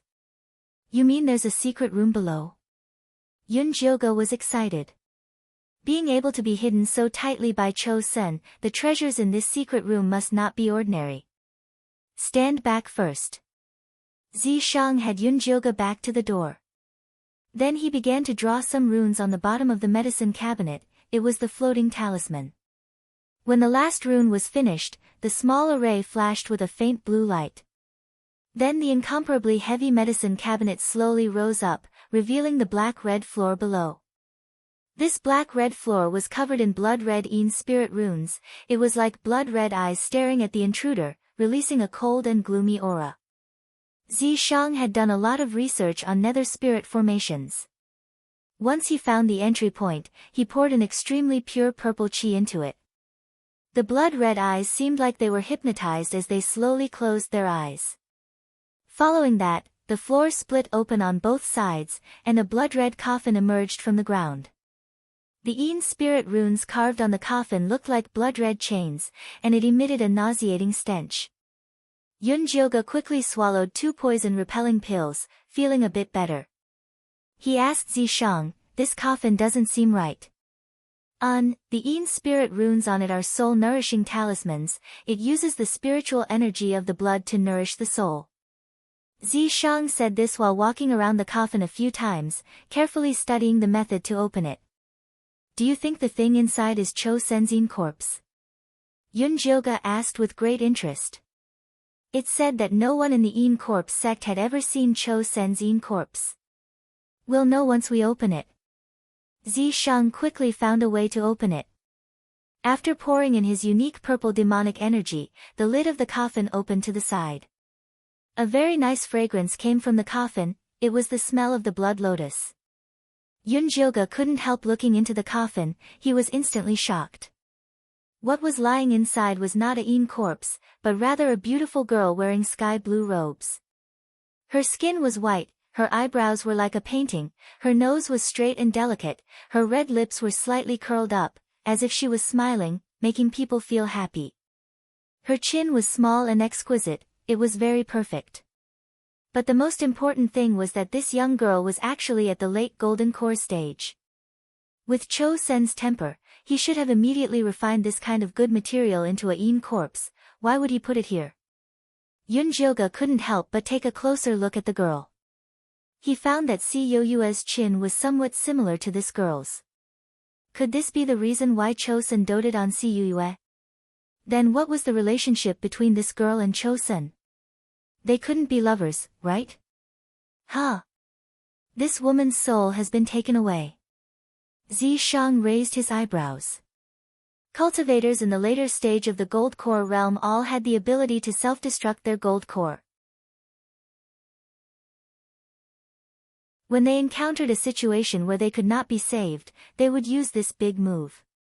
Therefore, it was very difficult to take away their souls, unless it was an old monster in the nascent soul realm. Could he have been taken away by Cho-sun? Yun Jioga instantly imagined a scene of a scumbag with a knife.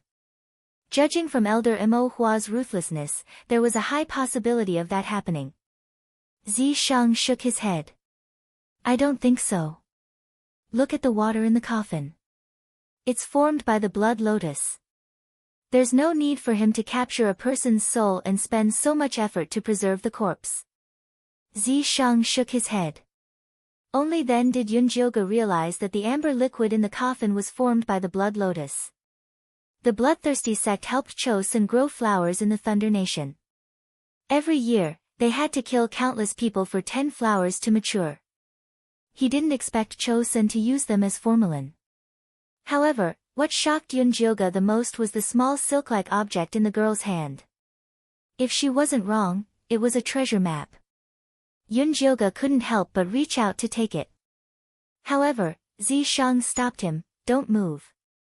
Be careful of her corpse transformation. Corpse transformation?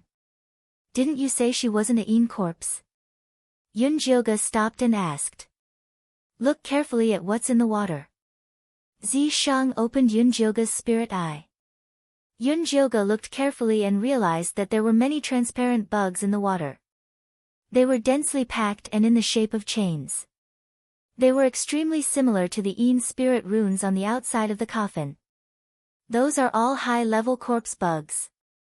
If you encounter this woman, those corpse bugs will immediately cover her body and use her gold core late-stage cultivation to fight you to the end. Zishang said. Then forget it. Yunjioga was only here for sightseeing. He didn't want to cause such a big trouble. Although I can't take it away, I can still take a look. Zishang's fingers moved slightly. The silk seemed to have a life of its own as it flew up and appeared in front of Yunjioga. This treasure map was extremely big. It was the size of 3 palms. Yunjioga took out the treasure map that he found on the Crown Prince and the Yi sisters. It really did match. Moreover, more than half of it was restored. Only a quarter of it was missing. I want it. Yunjioga was excited. As long as he could get this treasure map, he wasn't afraid of any commotion. Now is not the time. Zishang shook his head. His fingers moved again and the treasure map returned to the girl's hand. All right. Although Yunjioga felt a little regretful, he wasn't very disappointed. Since he already knew that the item was here, he could come back to take it when he had the chance. Let's go. After Zishang restored everything to its original state, he brought Yunjioga out of the treasure room and returned to the ghoul corpse array. Elder Mo Hua's incomparably furious voice echoed in the sky. Yunjioga, you brat, how dare you trick me? How dare you? Don't think that you'll be safe just because you're hiding in enemy peak. Do you believe that I won't skin you alive after I get my hands on you? Her tone sounded like Yunjioga was cheating her of her money and sex. Yunjioga felt that she was being wronged. She had never agreed to be Elder Mo Hua's male pet. How was this cheating? Yunjioga, don't be afraid. Come out in peace. I'll protect you. Elder Whitebone's friendly voice sounded behind Elder Mo Hua. You just have to give me the abstruse white skeleton monkey. Anyway, that treasure won't be of much use in your hands. Why don't you exchange it with me for a suitable cultivation method or magic item? Or if you want a foundation establishment pill, that's fine too. I have 3 with me. I'll give them all to you. Whitebone's old man, are you trying to snatch people from me? Elder Mo Hua flew into a rage out of humiliation. Mo Hua, don't be angry. I'll help you find a group of better disciples later and send them to your Mo Hua palace as an apology. Elder Whitebones looked like he was in the mood to negotiate. Do you think I care? Old Elder Mo was very dissatisfied. We're all old friends. All the disciples of the Yin Corpse sect are listening. Give me some face. Elder Whitebones played the emotional card. The two of them echoed each other. One white face and the other black face, they spoke in full swing. It was as if the two of them had really reconciled and were going to arrange a good place for Yunjioga.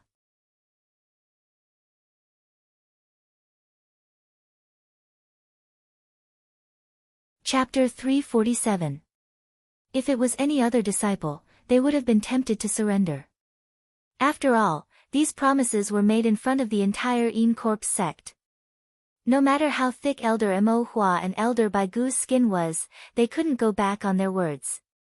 But the truth was that these words were said by the two of them to this small forbidden area using their divine sense. Other than Yunjioga and Zishang, no one else heard these promises. But as long as Yunjioga agreed, Elder Mo Hua and Elder Baigu could immediately lock onto her divine sense and forcefully form a contract. Yunjioga naturally wouldn't fall for this. She ignored the two elders' chatter and took out the evolved Profound-Een white bone monkey to examine it carefully. At this time, the Profound-Een white bone monkey had already been tempered to the size of a palm.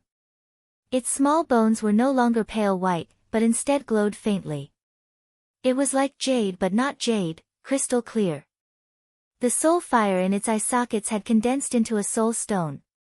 It looked like two red gems were embedded in it. The entire white bone was as beautiful as a work of art.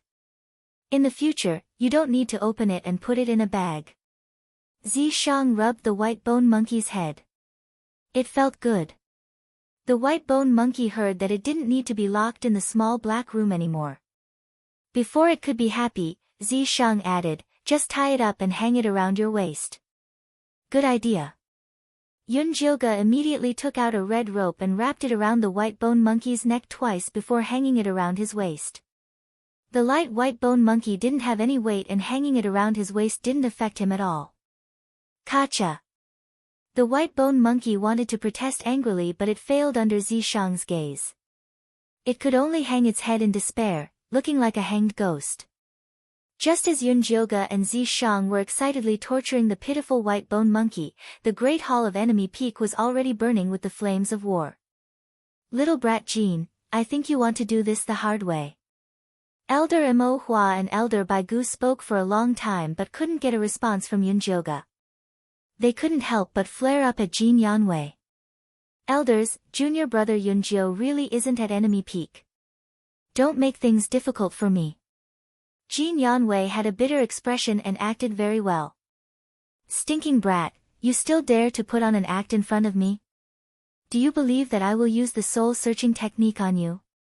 Elder Mo Hua's beautiful eyes were filled with murderous intent. She raised her hand and condensed a large hand made of Yin energy to grab Jean Yanwei's head. Jean Yanwei subconsciously took out his dark flame bone spur and dispersed Elder Mo Hua's Yin Qi hand. Not good. Jean Yanwei immediately realized that he had made a mistake. As expected, Elder Mo Hua immediately narrowed his eyes and said eerily, "Good boy, you actually dare to go against your superiors and attack an elder. Today, I will help your master teach you a good lesson." With that, a black peony flower flew out from her storage pouch and flew towards Jean Yanwei. Although Jean Yanwei was at the mid-stage of foundation establishment, he was still nothing in front of Elder Mo Hua. The black dark flame bone spike was devoured by the Mo Hua and he was rooted to the spot. He could only watch as the Mo Hua opened its mouth and attacked him. Right at this moment, an extremely cold gust of wind blew outside the hall. In the next moment, Jean Yanwei was pulled away by a small figure. Replacing him were three tall and mighty monster monkey-Yin corpses with fierce expressions. Master! Jean Yanwei excitedly looked at the small figure in front of him and almost cried. Mo Hua, White Bones, you took advantage of my absence to bully my disciple. Do you think I'm dead? Although Cho Sun still looked like a 5-year-old child, his small body released a terrifying aura. 24 bat-shaped bone spurs floated behind him and the 6 monster monkey-Yin corpses surrounded Elder White Bones and Elder Mo Hua, looking like they wanted to catch them all in one fell swoop. I was just joking with your disciple, there's no need to be so serious. Elder Mo Hua immediately put away her Mo Hua flower and said with a charming smile, speaking of which, it's your disciple's fault. She actually protected my defected male pet, she really doesn't put me in her eyes. Stop saying useless words. Since you dare to be so presumptuous in my territory, you'll have to pay the price in blood. Cho Sun had a fierce expression and the monster monkey-Yin corpses let out roars, revealing their mouths full of sharp white teeth. I already said it was a joke. If you don't believe me, you can ask White Bones. Actually, we came here to discuss the matter of the small secret realm with you. Elder Mo Hua looked at Elder White Bones. Before coming here, they had already agreed to form an alliance. If you dare retreat, this old lady won't forgive you. Elder White Bones had been observing Cho Sun silently. When he heard Elder Mo Hua's call for help, he grinned and said to Cho Sun, I heard that you went to the ruins. You must have gained a lot, right? You can exchange these demon corpses. It has nothing to do with you. Chosun coldly replied. Elder Mo Hua found some clues. Looking carefully, she found that these monster monkey-eaten corpses were all injured and the 24 bat bone spurs were very dim. It was clear that they had gone through a large battle. The bone spurs and eaten corpses were already this rotten, so the person must not be any better. Elder Mo Hua was instantly relieved. She charmingly smiled at Chosun and said, "Since you're injured, don't try to show off. Even if I'm injured, I can still kill you too." Chosun was not afraid at all. Rather, his killing intent increased by a level. This was the prelude to the counterattack of an injured beast. Chosun, we're all from the same sect, wouldn't it be a joke to fight over a little disciple? Elder White Bones was very afraid of Chosun, so she immediately changed her tone. That's right, he's just a boy toy. If your disciple likes him, then he can have him. There's no need to harm our relationship. Elder Mo Hua followed up. Fuck. Jin Yanwei really wanted to curse. Not to mention that he couldn't mess around with his cultivation technique. Even if he wanted to mess around, he would find a fragrant woman. Who would like Yunjio's corpse poison face? Chosun did not say anything, but his aura eased up a bit. At least he didn't look like he was going to fight to the death. The White Bone Elder saw that there was hope, so he said, "You know how important the profound Een White Bone Monkey is to me. We have been in the same sect for so long, so just do me a favor. We can use something to exchange for it." Using something to exchange for it was already a sign of submission. Chosun's face was expressionless. After a while he asked, "What do you want to use to exchange?" "I'll use a branch of the black bone leopard pattern wood to exchange for that brat Yunjio." Elder Mo Yun said first. Although this chip wasn't very expensive, it was enough to exchange for a disciple at the 3rd Qi refining stage. "I'll use a high-grade 3rd grade dark spirit bone to exchange for the profound Een White Bone Monkey." Elder White Bones said. Although this Een spirit bone wasn't very high grade, it was still very hard to obtain. Although Chosun couldn't use it, it was very good to polish it and give it to a disciple. For example, when Jin Yanwei heard about the dark spirit bone, his eyes couldn't help but light up. If Chosun refused, it would definitely leave a knot in Jin Yanwei's heart. Even if he didn't dare to complain to his master, he would still vent his anger on Yunjio Go. "Fine, you guys go catch him yourselves." Chosun finally gave in. This time, he came across an ancient ruin. Although he got a lot of good things, he was seriously injured in the fight and needed to recuperate. He wasn't in the mood to participate in these trivial matters, so he could only let these two guys benefit.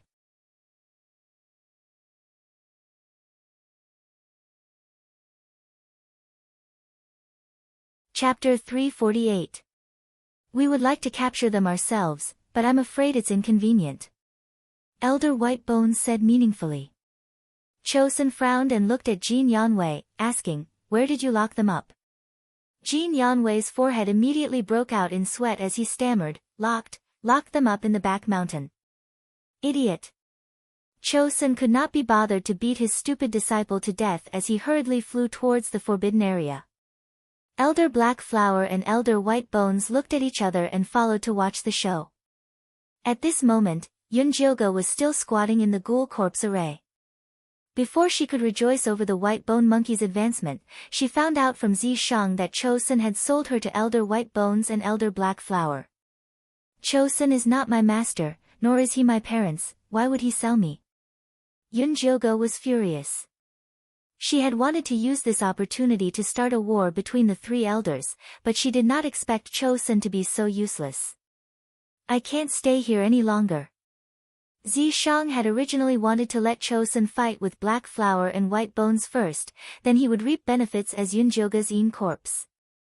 He did not expect Chosun to return injured. Now that his plan had failed, he had to put in more effort to escape. "If we leave now, what about the Een corpse bone controlling technique?" Yunjioga was unwilling. "Aren't you not interested?" Zishang glanced at her. Not wanting to cultivate and not being able to cultivate are two different things. Yunjioge was unwilling. I'll think of a way later. There were too many troubles staying here, it was better to leave and think of a way later. Zishang was still very open-minded. All right. Yunjioge could only accept her fate. Stay alert, once Chosun comes in, we'll leave. Zishang had already done something to the ghoul corpse array, it should be able to buy them some time. Yunjioge also knew that today was a tough battle, so she immediately became alert and looked at the surging yin qi above her head. Behind them were 5 rows of ghouls, all of them staring at the sky with hatred on their faces.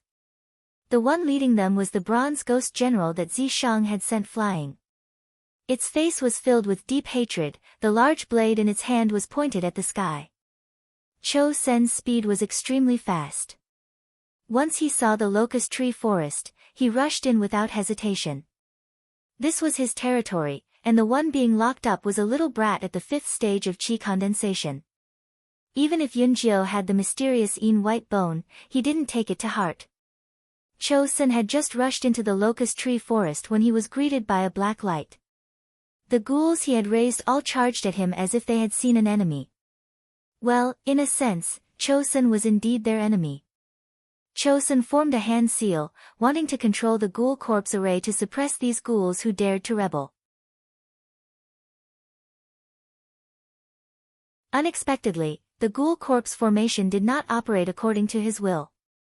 Instead, a large amount of black and red corpse qi gushed out from the corner, causing the ghouls to become even more violent. Corpse King Qi. Cho Sen was overjoyed when he saw the black and red corpse qi. This kind of situation could only appear when there was a corpse king. Could it be that there was a corpse king here when he was not here? However, on second thought, he felt that something was wrong.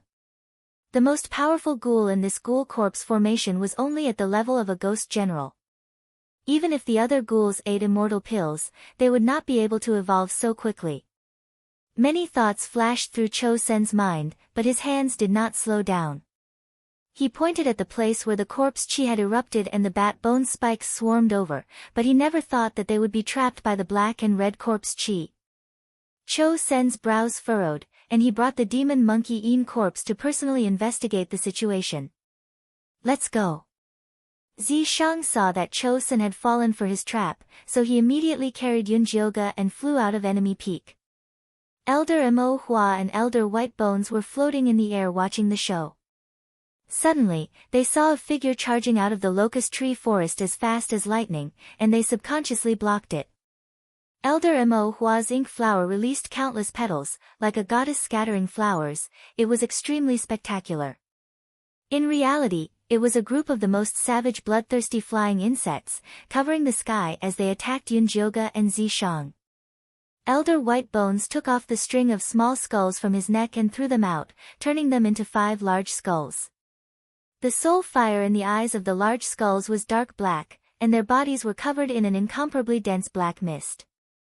They charged forward like a meteor chasing the sun, their speed was even faster than Elder Mo Hua's goddess scattering flowers. The two of them had used their strongest killing moves from the start, and they were extremely fast. If Zishang continued to fly, he would lose the initiative and fall into a passive state. He carried Yunjioge and decisively turned around. He raised his palm lightly, and without revealing anything, he shot out a large amount of grey Yin qi at the large skulls that were flying over.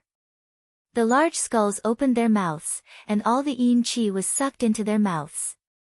The Yin corpse sect's magic weapons were mainly for devouring, and Elder White Bones was no exception.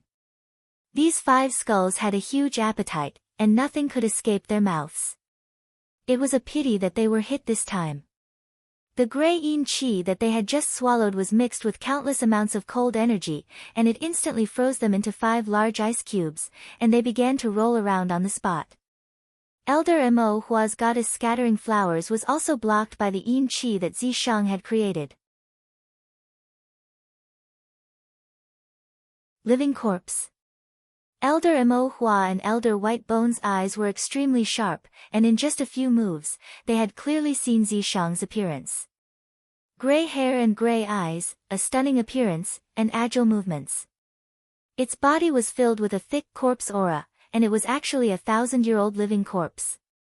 Elder Mo Hua and Elder White Bone's eyes instantly shone with a blazing light, and without a word, they attacked Zi Shang like wild beasts fighting for food. I say, when the two of you fight for something, can't you show some respect to me, your master? Yun Jioge was lying on Zi Shang's back, extremely dissatisfied. With her current Qi refinement stage 5 cultivation, she naturally could not participate in such a high-level battle. Elder Mo Hua and Elder White Bones did not dare to kill such a rare living corpse, so Zi Shang could deal with them with ease. Unfortunately, he could not find a chance to kill his way out. Yun Jioge was also extremely anxious on Zi Shang's back. Sigh, it was still too early to expose herself. If she was given half a year to cultivate, she would definitely be able to advance to the foundation establishment stage. Although she could not participate in the battle of the Golden Core ancestors, at least she could fly on her own, and would not be a burden on Zi Shang's back. Little Yunjiu is really capable, this living corpse is yours, right? Elder Mo Hua finally saw the clues. The person that the living corpse was protecting with all its might was not her backup male pet, Yunjiu. Yun Jioge did not make a sound, but Elder Mo Hua did not need her to answer, and directly came to a conclusion, as expected of the person I fancy, you really have great fortune. Hurry up and bring this living corpse to me, I will not mistreat you. Mo Hua, have you forgotten that I'm still here? Elder White Bones said with a faint smile. White Bones, it's enough for you to have the abstruse white skeleton monkey, why are you fighting with me over this living corpse? Mo Hua's teasing was filled with determination. She really liked this living corpse. It was so beautiful and so powerful. What was a blood contract? As long as she controlled Yunjiu, it was equivalent to controlling this living corpse. Although it would be a little troublesome to use it, she did not mind.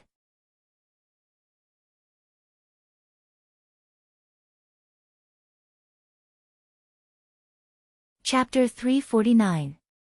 This is such a good corpse and you want to take it for yourself, your idea is too good. If you want it, then give me 100-year-old black bone leopard pattern bamboo. The white bone elder focused on controlling bones and his corpses were also white bones. The corpse in front of him had a blood contract with Yun Jiu and was not as important to him as the profound white bone monkey. But this did not stop him from asking for more benefits. 100-year-old black bone leopard pattern bamboo, to think you can say that. Why don't you just go steal it? The black bone leopard pattern wood was hard to grow and she had only collected 20 of them after planting them for so many years, she could not give it to others. Then 5 it is. The white bone elder tactfully lowered the price. This black bone leopard patterned wood could help the corpses refine their qi, so 5 was enough. Elder Mo Hua's face was livid, constantly changing, it was clear that he was not willing to give up the 5 black bone leopard pattern bamboo. Although the two of them did not forget to attack each other during the negotiation, they were still a bit lax. Yun Jioge couldn't help urging Zi Shang to run for his life. Otherwise when Chosun came out, he would not be able to win against the 3 of them. There's no hurry, Zi Shang replied calmly. If this wasn't urgent, then when would he be urgent? Yun Jioge really wanted to kneel down to Zi Shang. But this fellow was still leisurely fighting with him, it really was infuriating. You better make your decision quickly, otherwise when Chosun comes out, you'll have to pay him more. The white bone elder kindly reminded Elder Mo Hua. Alright, 5 it is. Help me take him down. Elder Mo Hua quickly made his decision. The white bone elder was speaking the truth. Chosun was someone who would take advantage of others, if they couldn't take care of him in time, they would lose even more. Good. The white bone elder said this and took out a corpse refining bag from his waist. In the next moment, a 10-meter-tall white bone corpse wearing armor and holding a golden sword appeared in front of Yun Jioge. Elder Mo Hua also took out his corpse, it was actually a baby.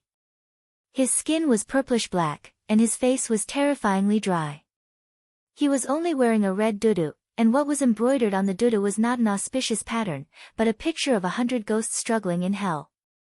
Yun Jilga had cultivated in the Een corpse sect for a long time, so he was very familiar with all kinds of Een corpses.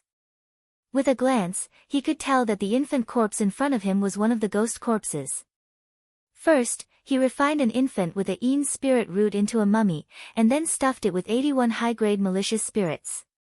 The ghost corpses refined this way had the ability to teleport, and were best at sneak attacks. This infant corpse still couldn't walk, and as soon as it appeared, it crawled in the air. After crawling a few steps forward, he disappeared from where he was. Then, he suddenly appeared in front of Zishang and stretched out his little hand towards Zishang while babbling.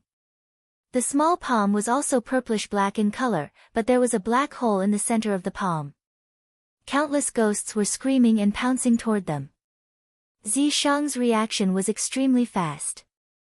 Almost at the instant the infant corpse appeared, he kicked it towards Elder Mo Hua before the spirits could even appear. With a bang, the black cloud of petals scattered. At this time, Elder White Bone's Een corpse also attacked with its golden sword. It wasn't fast, but its defense was shocking. Zishang's gray spear condensed from death chi couldn't shake it at all, so it could only move around and fight. But even like this, Zishang's performance was enough to shock Elder White Bone and Elder Mo Hua. Elder Mo Hua beat her chest and stamped her feet. This living corpse was already this strong after forming a blood contract with a 5th chi disciple layer cultivator, wouldn't she be even stronger? Thinking of this, Elder Mo Hua looked at Yun Jilga with eyes filled with killing intent, as if saying, "You destroyed this old lady's treasure." Yun Jilga was already numb to Elder Mo Hua's unrequited love. She focused all her attention on the direction of enemy peak, praying that Chosun wouldn't appear so soon. It would be best if he could immediately go into closed-door cultivation to heal his injuries. It was a pity that her wish quickly fell through. There was a flapping sound coming from the top of enemy peak. 20 black bat bone spikes flew over, with a 5-year-old child standing on the bone spike at the front. It was Elder Cho Sr. This guy really came fast. Elder Mo Hua was very annoyed. "There's no other way, you better give him a share," Elder White Bone said gloatingly. He was already feeling a little regretful when he saw how powerful this living corpse was.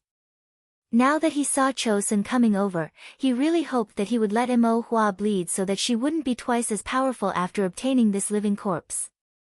"Chosun, this living corpse has already formed a blood contract with my boy pet, don't fight for it," Elder Mo Hua said with a charming smile, not feeling that it was strange to be flirting with Chosun, who looked like a 5-year-old child. "What's in it?" Chosun said expressionlessly. He dragged his tired and injured body over not to watch Elder Mo Hua flirt, but to get a share. "What do you want?" Elder Mo Hua said unwillingly. 20 black bone leopard bamboo. Chosun demanded an exorbitant price, angering Elder Mo Hua so much that she almost vomited blood. She suppressed the anger in her heart and said, 5, the same as white bone." "All right." Chosun also knew when to stop. "One hand over the money, one hand over the goods, let's finish this quickly." Elder Mo Hua turned around and glared at Yun Jilga, wanting to skin her alive. Yun Jilga couldn't help swallowing a mouthful of saliva. Although Zishang's performance was very strong, fighting 1 against 3 was too strange. She didn't know what kind of move he would make. "Hold on tight." Zishang secretly sent a sound transmission to Yun Jilga before placing his finger on his forehead.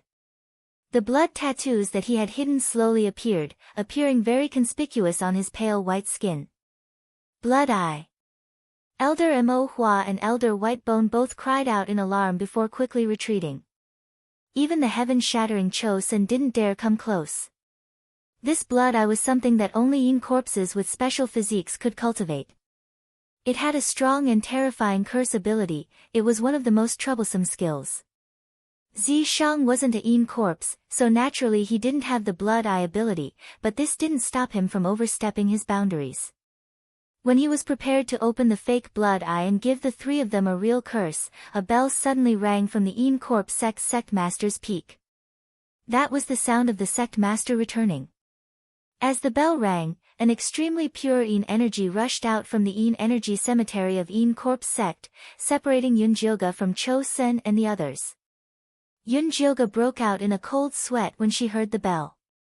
This sect master had always been secretive. It was said that he didn't appear even once in 10 years. Only when the three elders couldn't make a decision would he send a message back to solve the problem.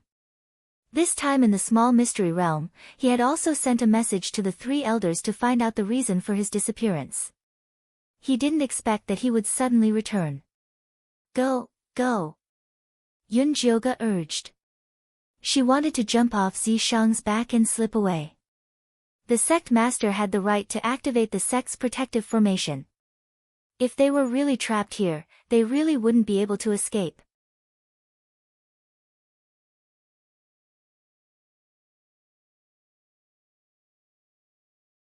Chapter 350.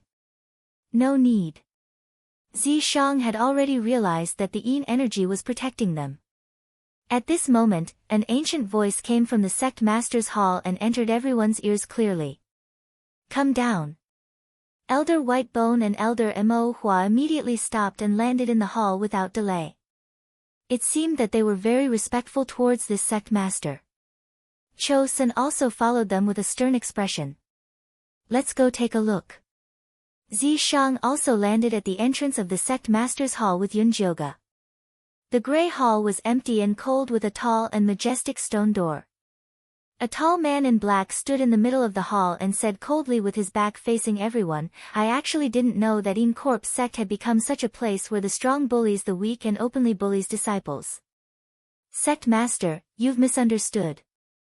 Elder Mo Hua wanted to explain but was rudely interrupted by the sect master. My Een Corp's sect is not your harem. If you can't control yourself, then scram to Huanhuan's sect. Elder Mo Hua immediately did not dare to say anything. If she could stay in Huanhuan's sect, why would she come to Een Corp's sect? Whitebone, don't covet the junior's things. The sect master raised his hand and a palm-sized yellow crystal flew towards him. It was a bone crystal that was even more valuable than the profound Een Whitebone monkey. Sect master, I was wrong. Elder Whitebone broke out in a cold sweat and bowed his head. He did not dare to accept the bone crystal. Thus, the bone crystal flew back into the sect master's hand.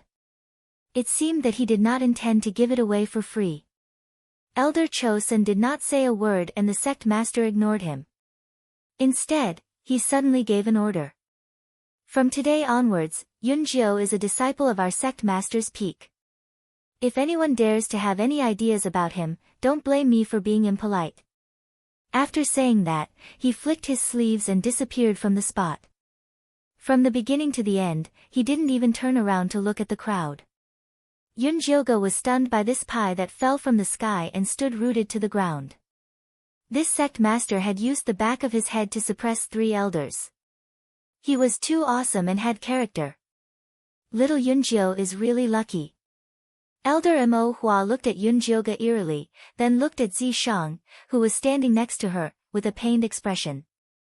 Zishang took a step back and hid himself behind Yunjilga. This made Elder Mo Hua even angrier. The cooked duck had flown away.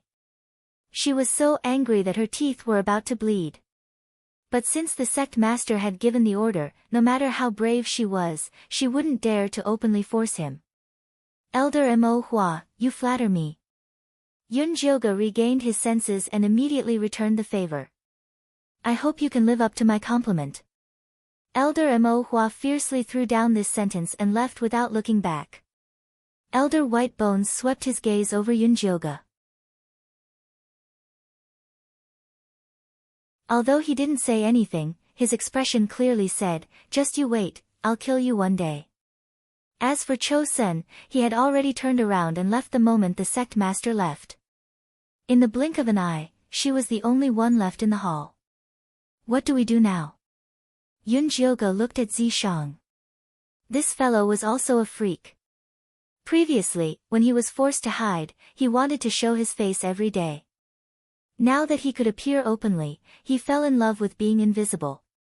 Of course, it's to cultivate in seclusion at the sect master's mountain. Don't show yourself before you advance to the foundation establishment stage. Zi Shang said. They had offended the 3 elders today. It was better for them to go into seclusion and lie low. Yun Jioga deeply agreed with him. She remembered that Jin Chuan was the manager of the sect master's mountain. It was definitely the right choice to look for him. Just as she left the hall, she saw a tall and skinny figure appear on the mountain path. It was Jin Chuan. Senior Jin Chuan, I was just about to look for you. Yun Jioga greeted him warmly. Jin Chuan looked at her coldly and said in an indifferent tone, I didn't expect you to be so capable. You actually made the sect master personally come back to take you in as a disciple. The sect master has a good eye for heroes. Yun Jioga said shamelessly. Other than this reason, she couldn't think of any other reason. TSK, hero. Jin Chuan didn't hide his disdain at all. Yun Jioga forgave him for being short-sighted and changed the topic. Senior Jin Chuan, since the sect master has already taken me in as a disciple, where is my cave abode? The sect master didn't give me any instructions.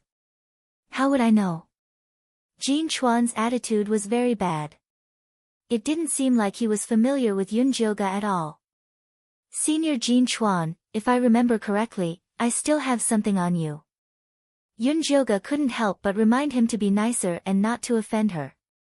Do you think you still have a way to go back to Enemy Mountain and complain? Jin Chuan sneered, his face full of confidence. Yun Jioga was stunned. Finally, she squeezed out a sentence. I don't need to complain. I just need to tell senior sister Yu. After all, she was her savior on the surface. She should believe her, right? Up to you. If you want to complain, go ahead. Jin Chuan waved his hand indifferently and walked into the hall to do his own things. Why don't you beat him up? Yun Jioga asked. This Jin Chuan was so despicable. He had to be beaten up. Keep a low profile. Zi Shang rolled his eyes at Yun Jioga. She had just entered the sect master's mountain and she was already causing trouble. Was she afraid that others would think too highly of her? All right. Yun Jioga admitted. To her, keeping a low profile was very important. Since Jin Chuan wouldn't help her arrange a cave, she would find it herself. Yun Jioga did what she said. She immediately summoned the treasure-seeking scorpion and ordered, help me find a place with dense spiritual energy. I want to open a cave. All right. The treasure-seeking scorpion immediately agreed. It jumped off the ground and began to search. Yun Jioga took advantage of this time to walk around the sect master's mountain. The sect master's mountain was very large, but there were very few people. There were also very few disciples. It was said that no disciple had joined the sect master's mountain in a long time. This was because once a new disciple came, no one would care about them. The sect master was not here for many years.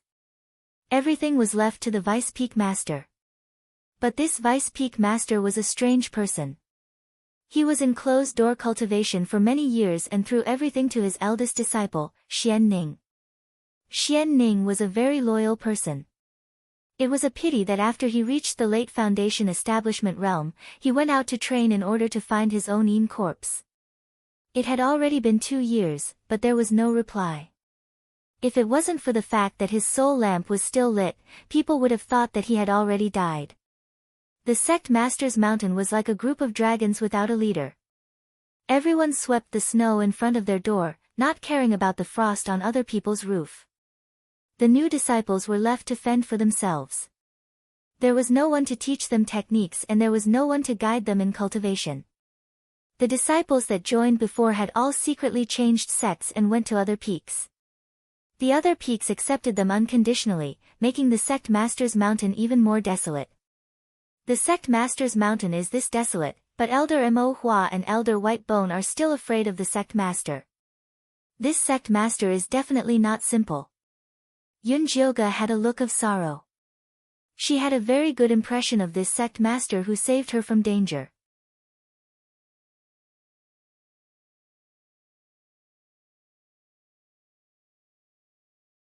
Chapter 351. Sect Master is in the later stages of the Golden Core realm while Ink Flower and White Bone are in the early stages. How can they not be afraid? Zishang scoffed. Yunjioga was used to being beaten down by Zishang. He ignored his disdain and continued to ask, "Did you see Sect Master's face just now?" Besides finding secret rooms and breaking mechanisms, Zishang was also very good at peeking. "I saw a little, but I'm not sure." Zishang frowned. For some reason, he felt that Sect Master looked like a person. "What did you see? Draw it for me." Yunjioga felt that he had to at least have an idea of what Sect Master looked like. Otherwise, it would be embarrassing if he couldn't recognize him the next time they met. Zishang hesitated for a moment but still drew the portrait of Sect Master. Yunjioga looked at the portrait of Sect Master and almost fainted. "Why did you draw Yin Shirley?" "That Sect Master looks like Yin Shirley," Zishang said. "Impossible." Yunjioga denied flatly. Yin Shirley was an unambitious little steward of the outer sect who only wanted to reunite with his family. How could he be related to the mighty Lord Sect Master? This was simply too ridiculous. Zishang didn't explain further. Whether it was or not, there would be a chance to verify it in the future. Anyway, with him around, Xiaojioga wouldn't be at a disadvantage. Just then, the ground under Yunjioga's feet flashed yellow and treasure-seeking scorpion appeared. It waved its two pincers excitedly and shouted, "Master, Master, I found a super good place. It's at the mountainside. Let's go take a look." Yunjioga immediately followed treasure-seeking scorpion to the mountainside excitedly. There were weeds in front of them and it was extremely desolate. There wasn't a single cave abode nearby. It was really a good place to settle down. "Dig down from here and you'll find a spirit vein." Treasure-seeking scorpion pointed to the ground. "Spirit vein, don't tell me it's the spirit vein of Sect Master Peak." Yunjioga frowned. This was public property and she couldn't do anything to it. No, this spirit vein is very small. It's just a branch." Treasure-seeking scorpion wasn't stupid. Why would it dig a hole for its master? Moreover, those thick, big, and good spirit veins were all occupied by others. It was impossible to go there even if it wanted to. "That's good." Yunjioga was completely relieved. He took out his bone spur and dug in the direction that the treasure-seeking scorpion had pointed. The hard and dry cave wall in front of him was as soft as tofu in front of the bone spikes. It was as easy as blowing off dust. Yunjioga quickly dug out a passageway. When he sensed the dense spiritual energy, he immediately decided to stay there. She first installed the wooden door before setting up a defensive formation with Zishang. Finally, she hung up Yunjio's name tag, officially declaring that this place belonged to her. After Yunjioga fixed the lintel, he continued to build his little nest. She widened and enlarged the front chamber to serve as an antechamber for visitors. Then, he dug out 4 ear chambers at the back, which were used as a quiet room, a bedroom, an alchemy room, and a spirit pet room. The meditation room, bedroom, and alchemy room were all very simple, but she had to spend a lot of effort to decorate the spiritual pet room. First, he divided the room into 3 separate rooms, then covered them with soft cotton wool and planted different kinds of beautiful flowers to decorate them.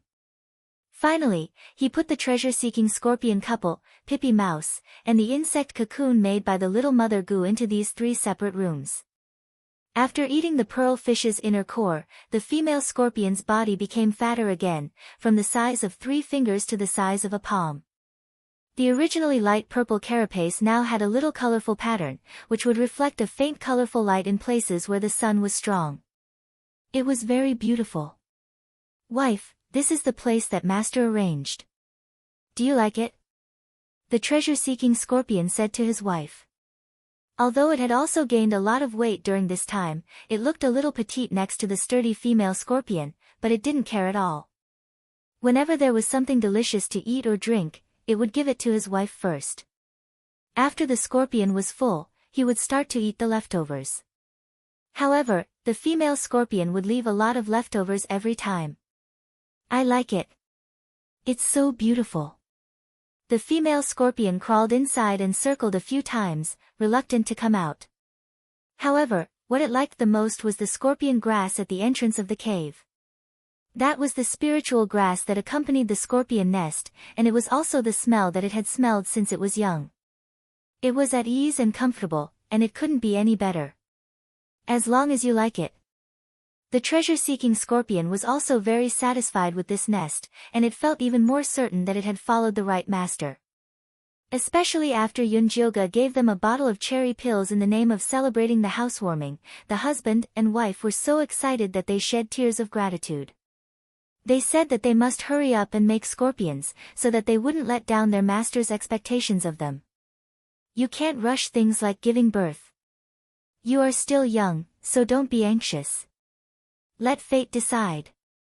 Yunjioga comforted them kindly. Master. The husband and wife and the two scorpions were even more moved. They hooked their tails together, looking like they couldn't wait to make little scorpions right away.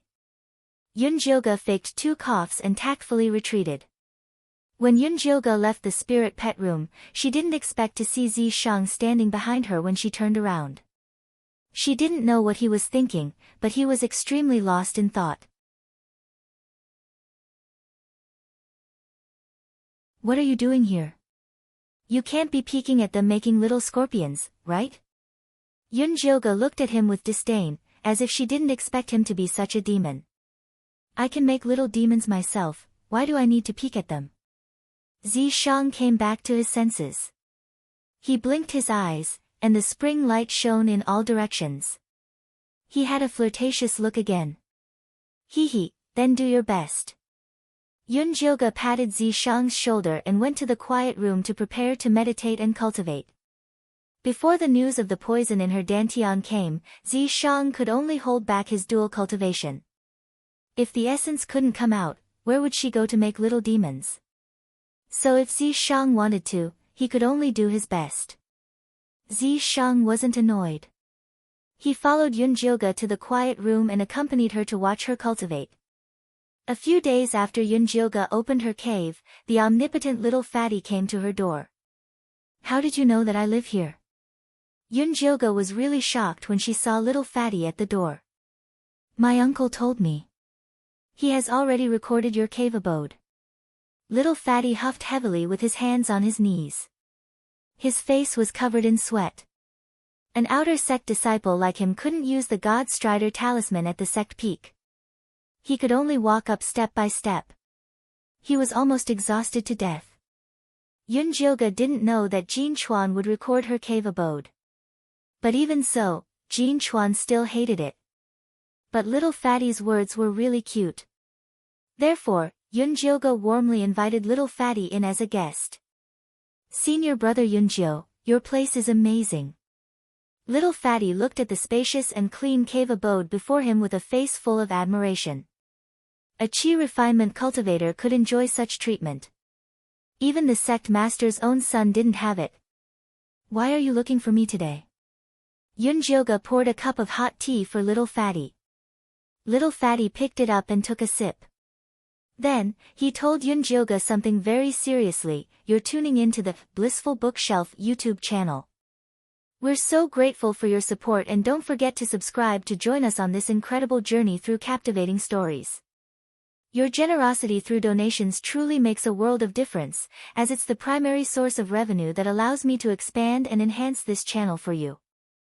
Thank you from the bottom of my heart for being a part of this adventure.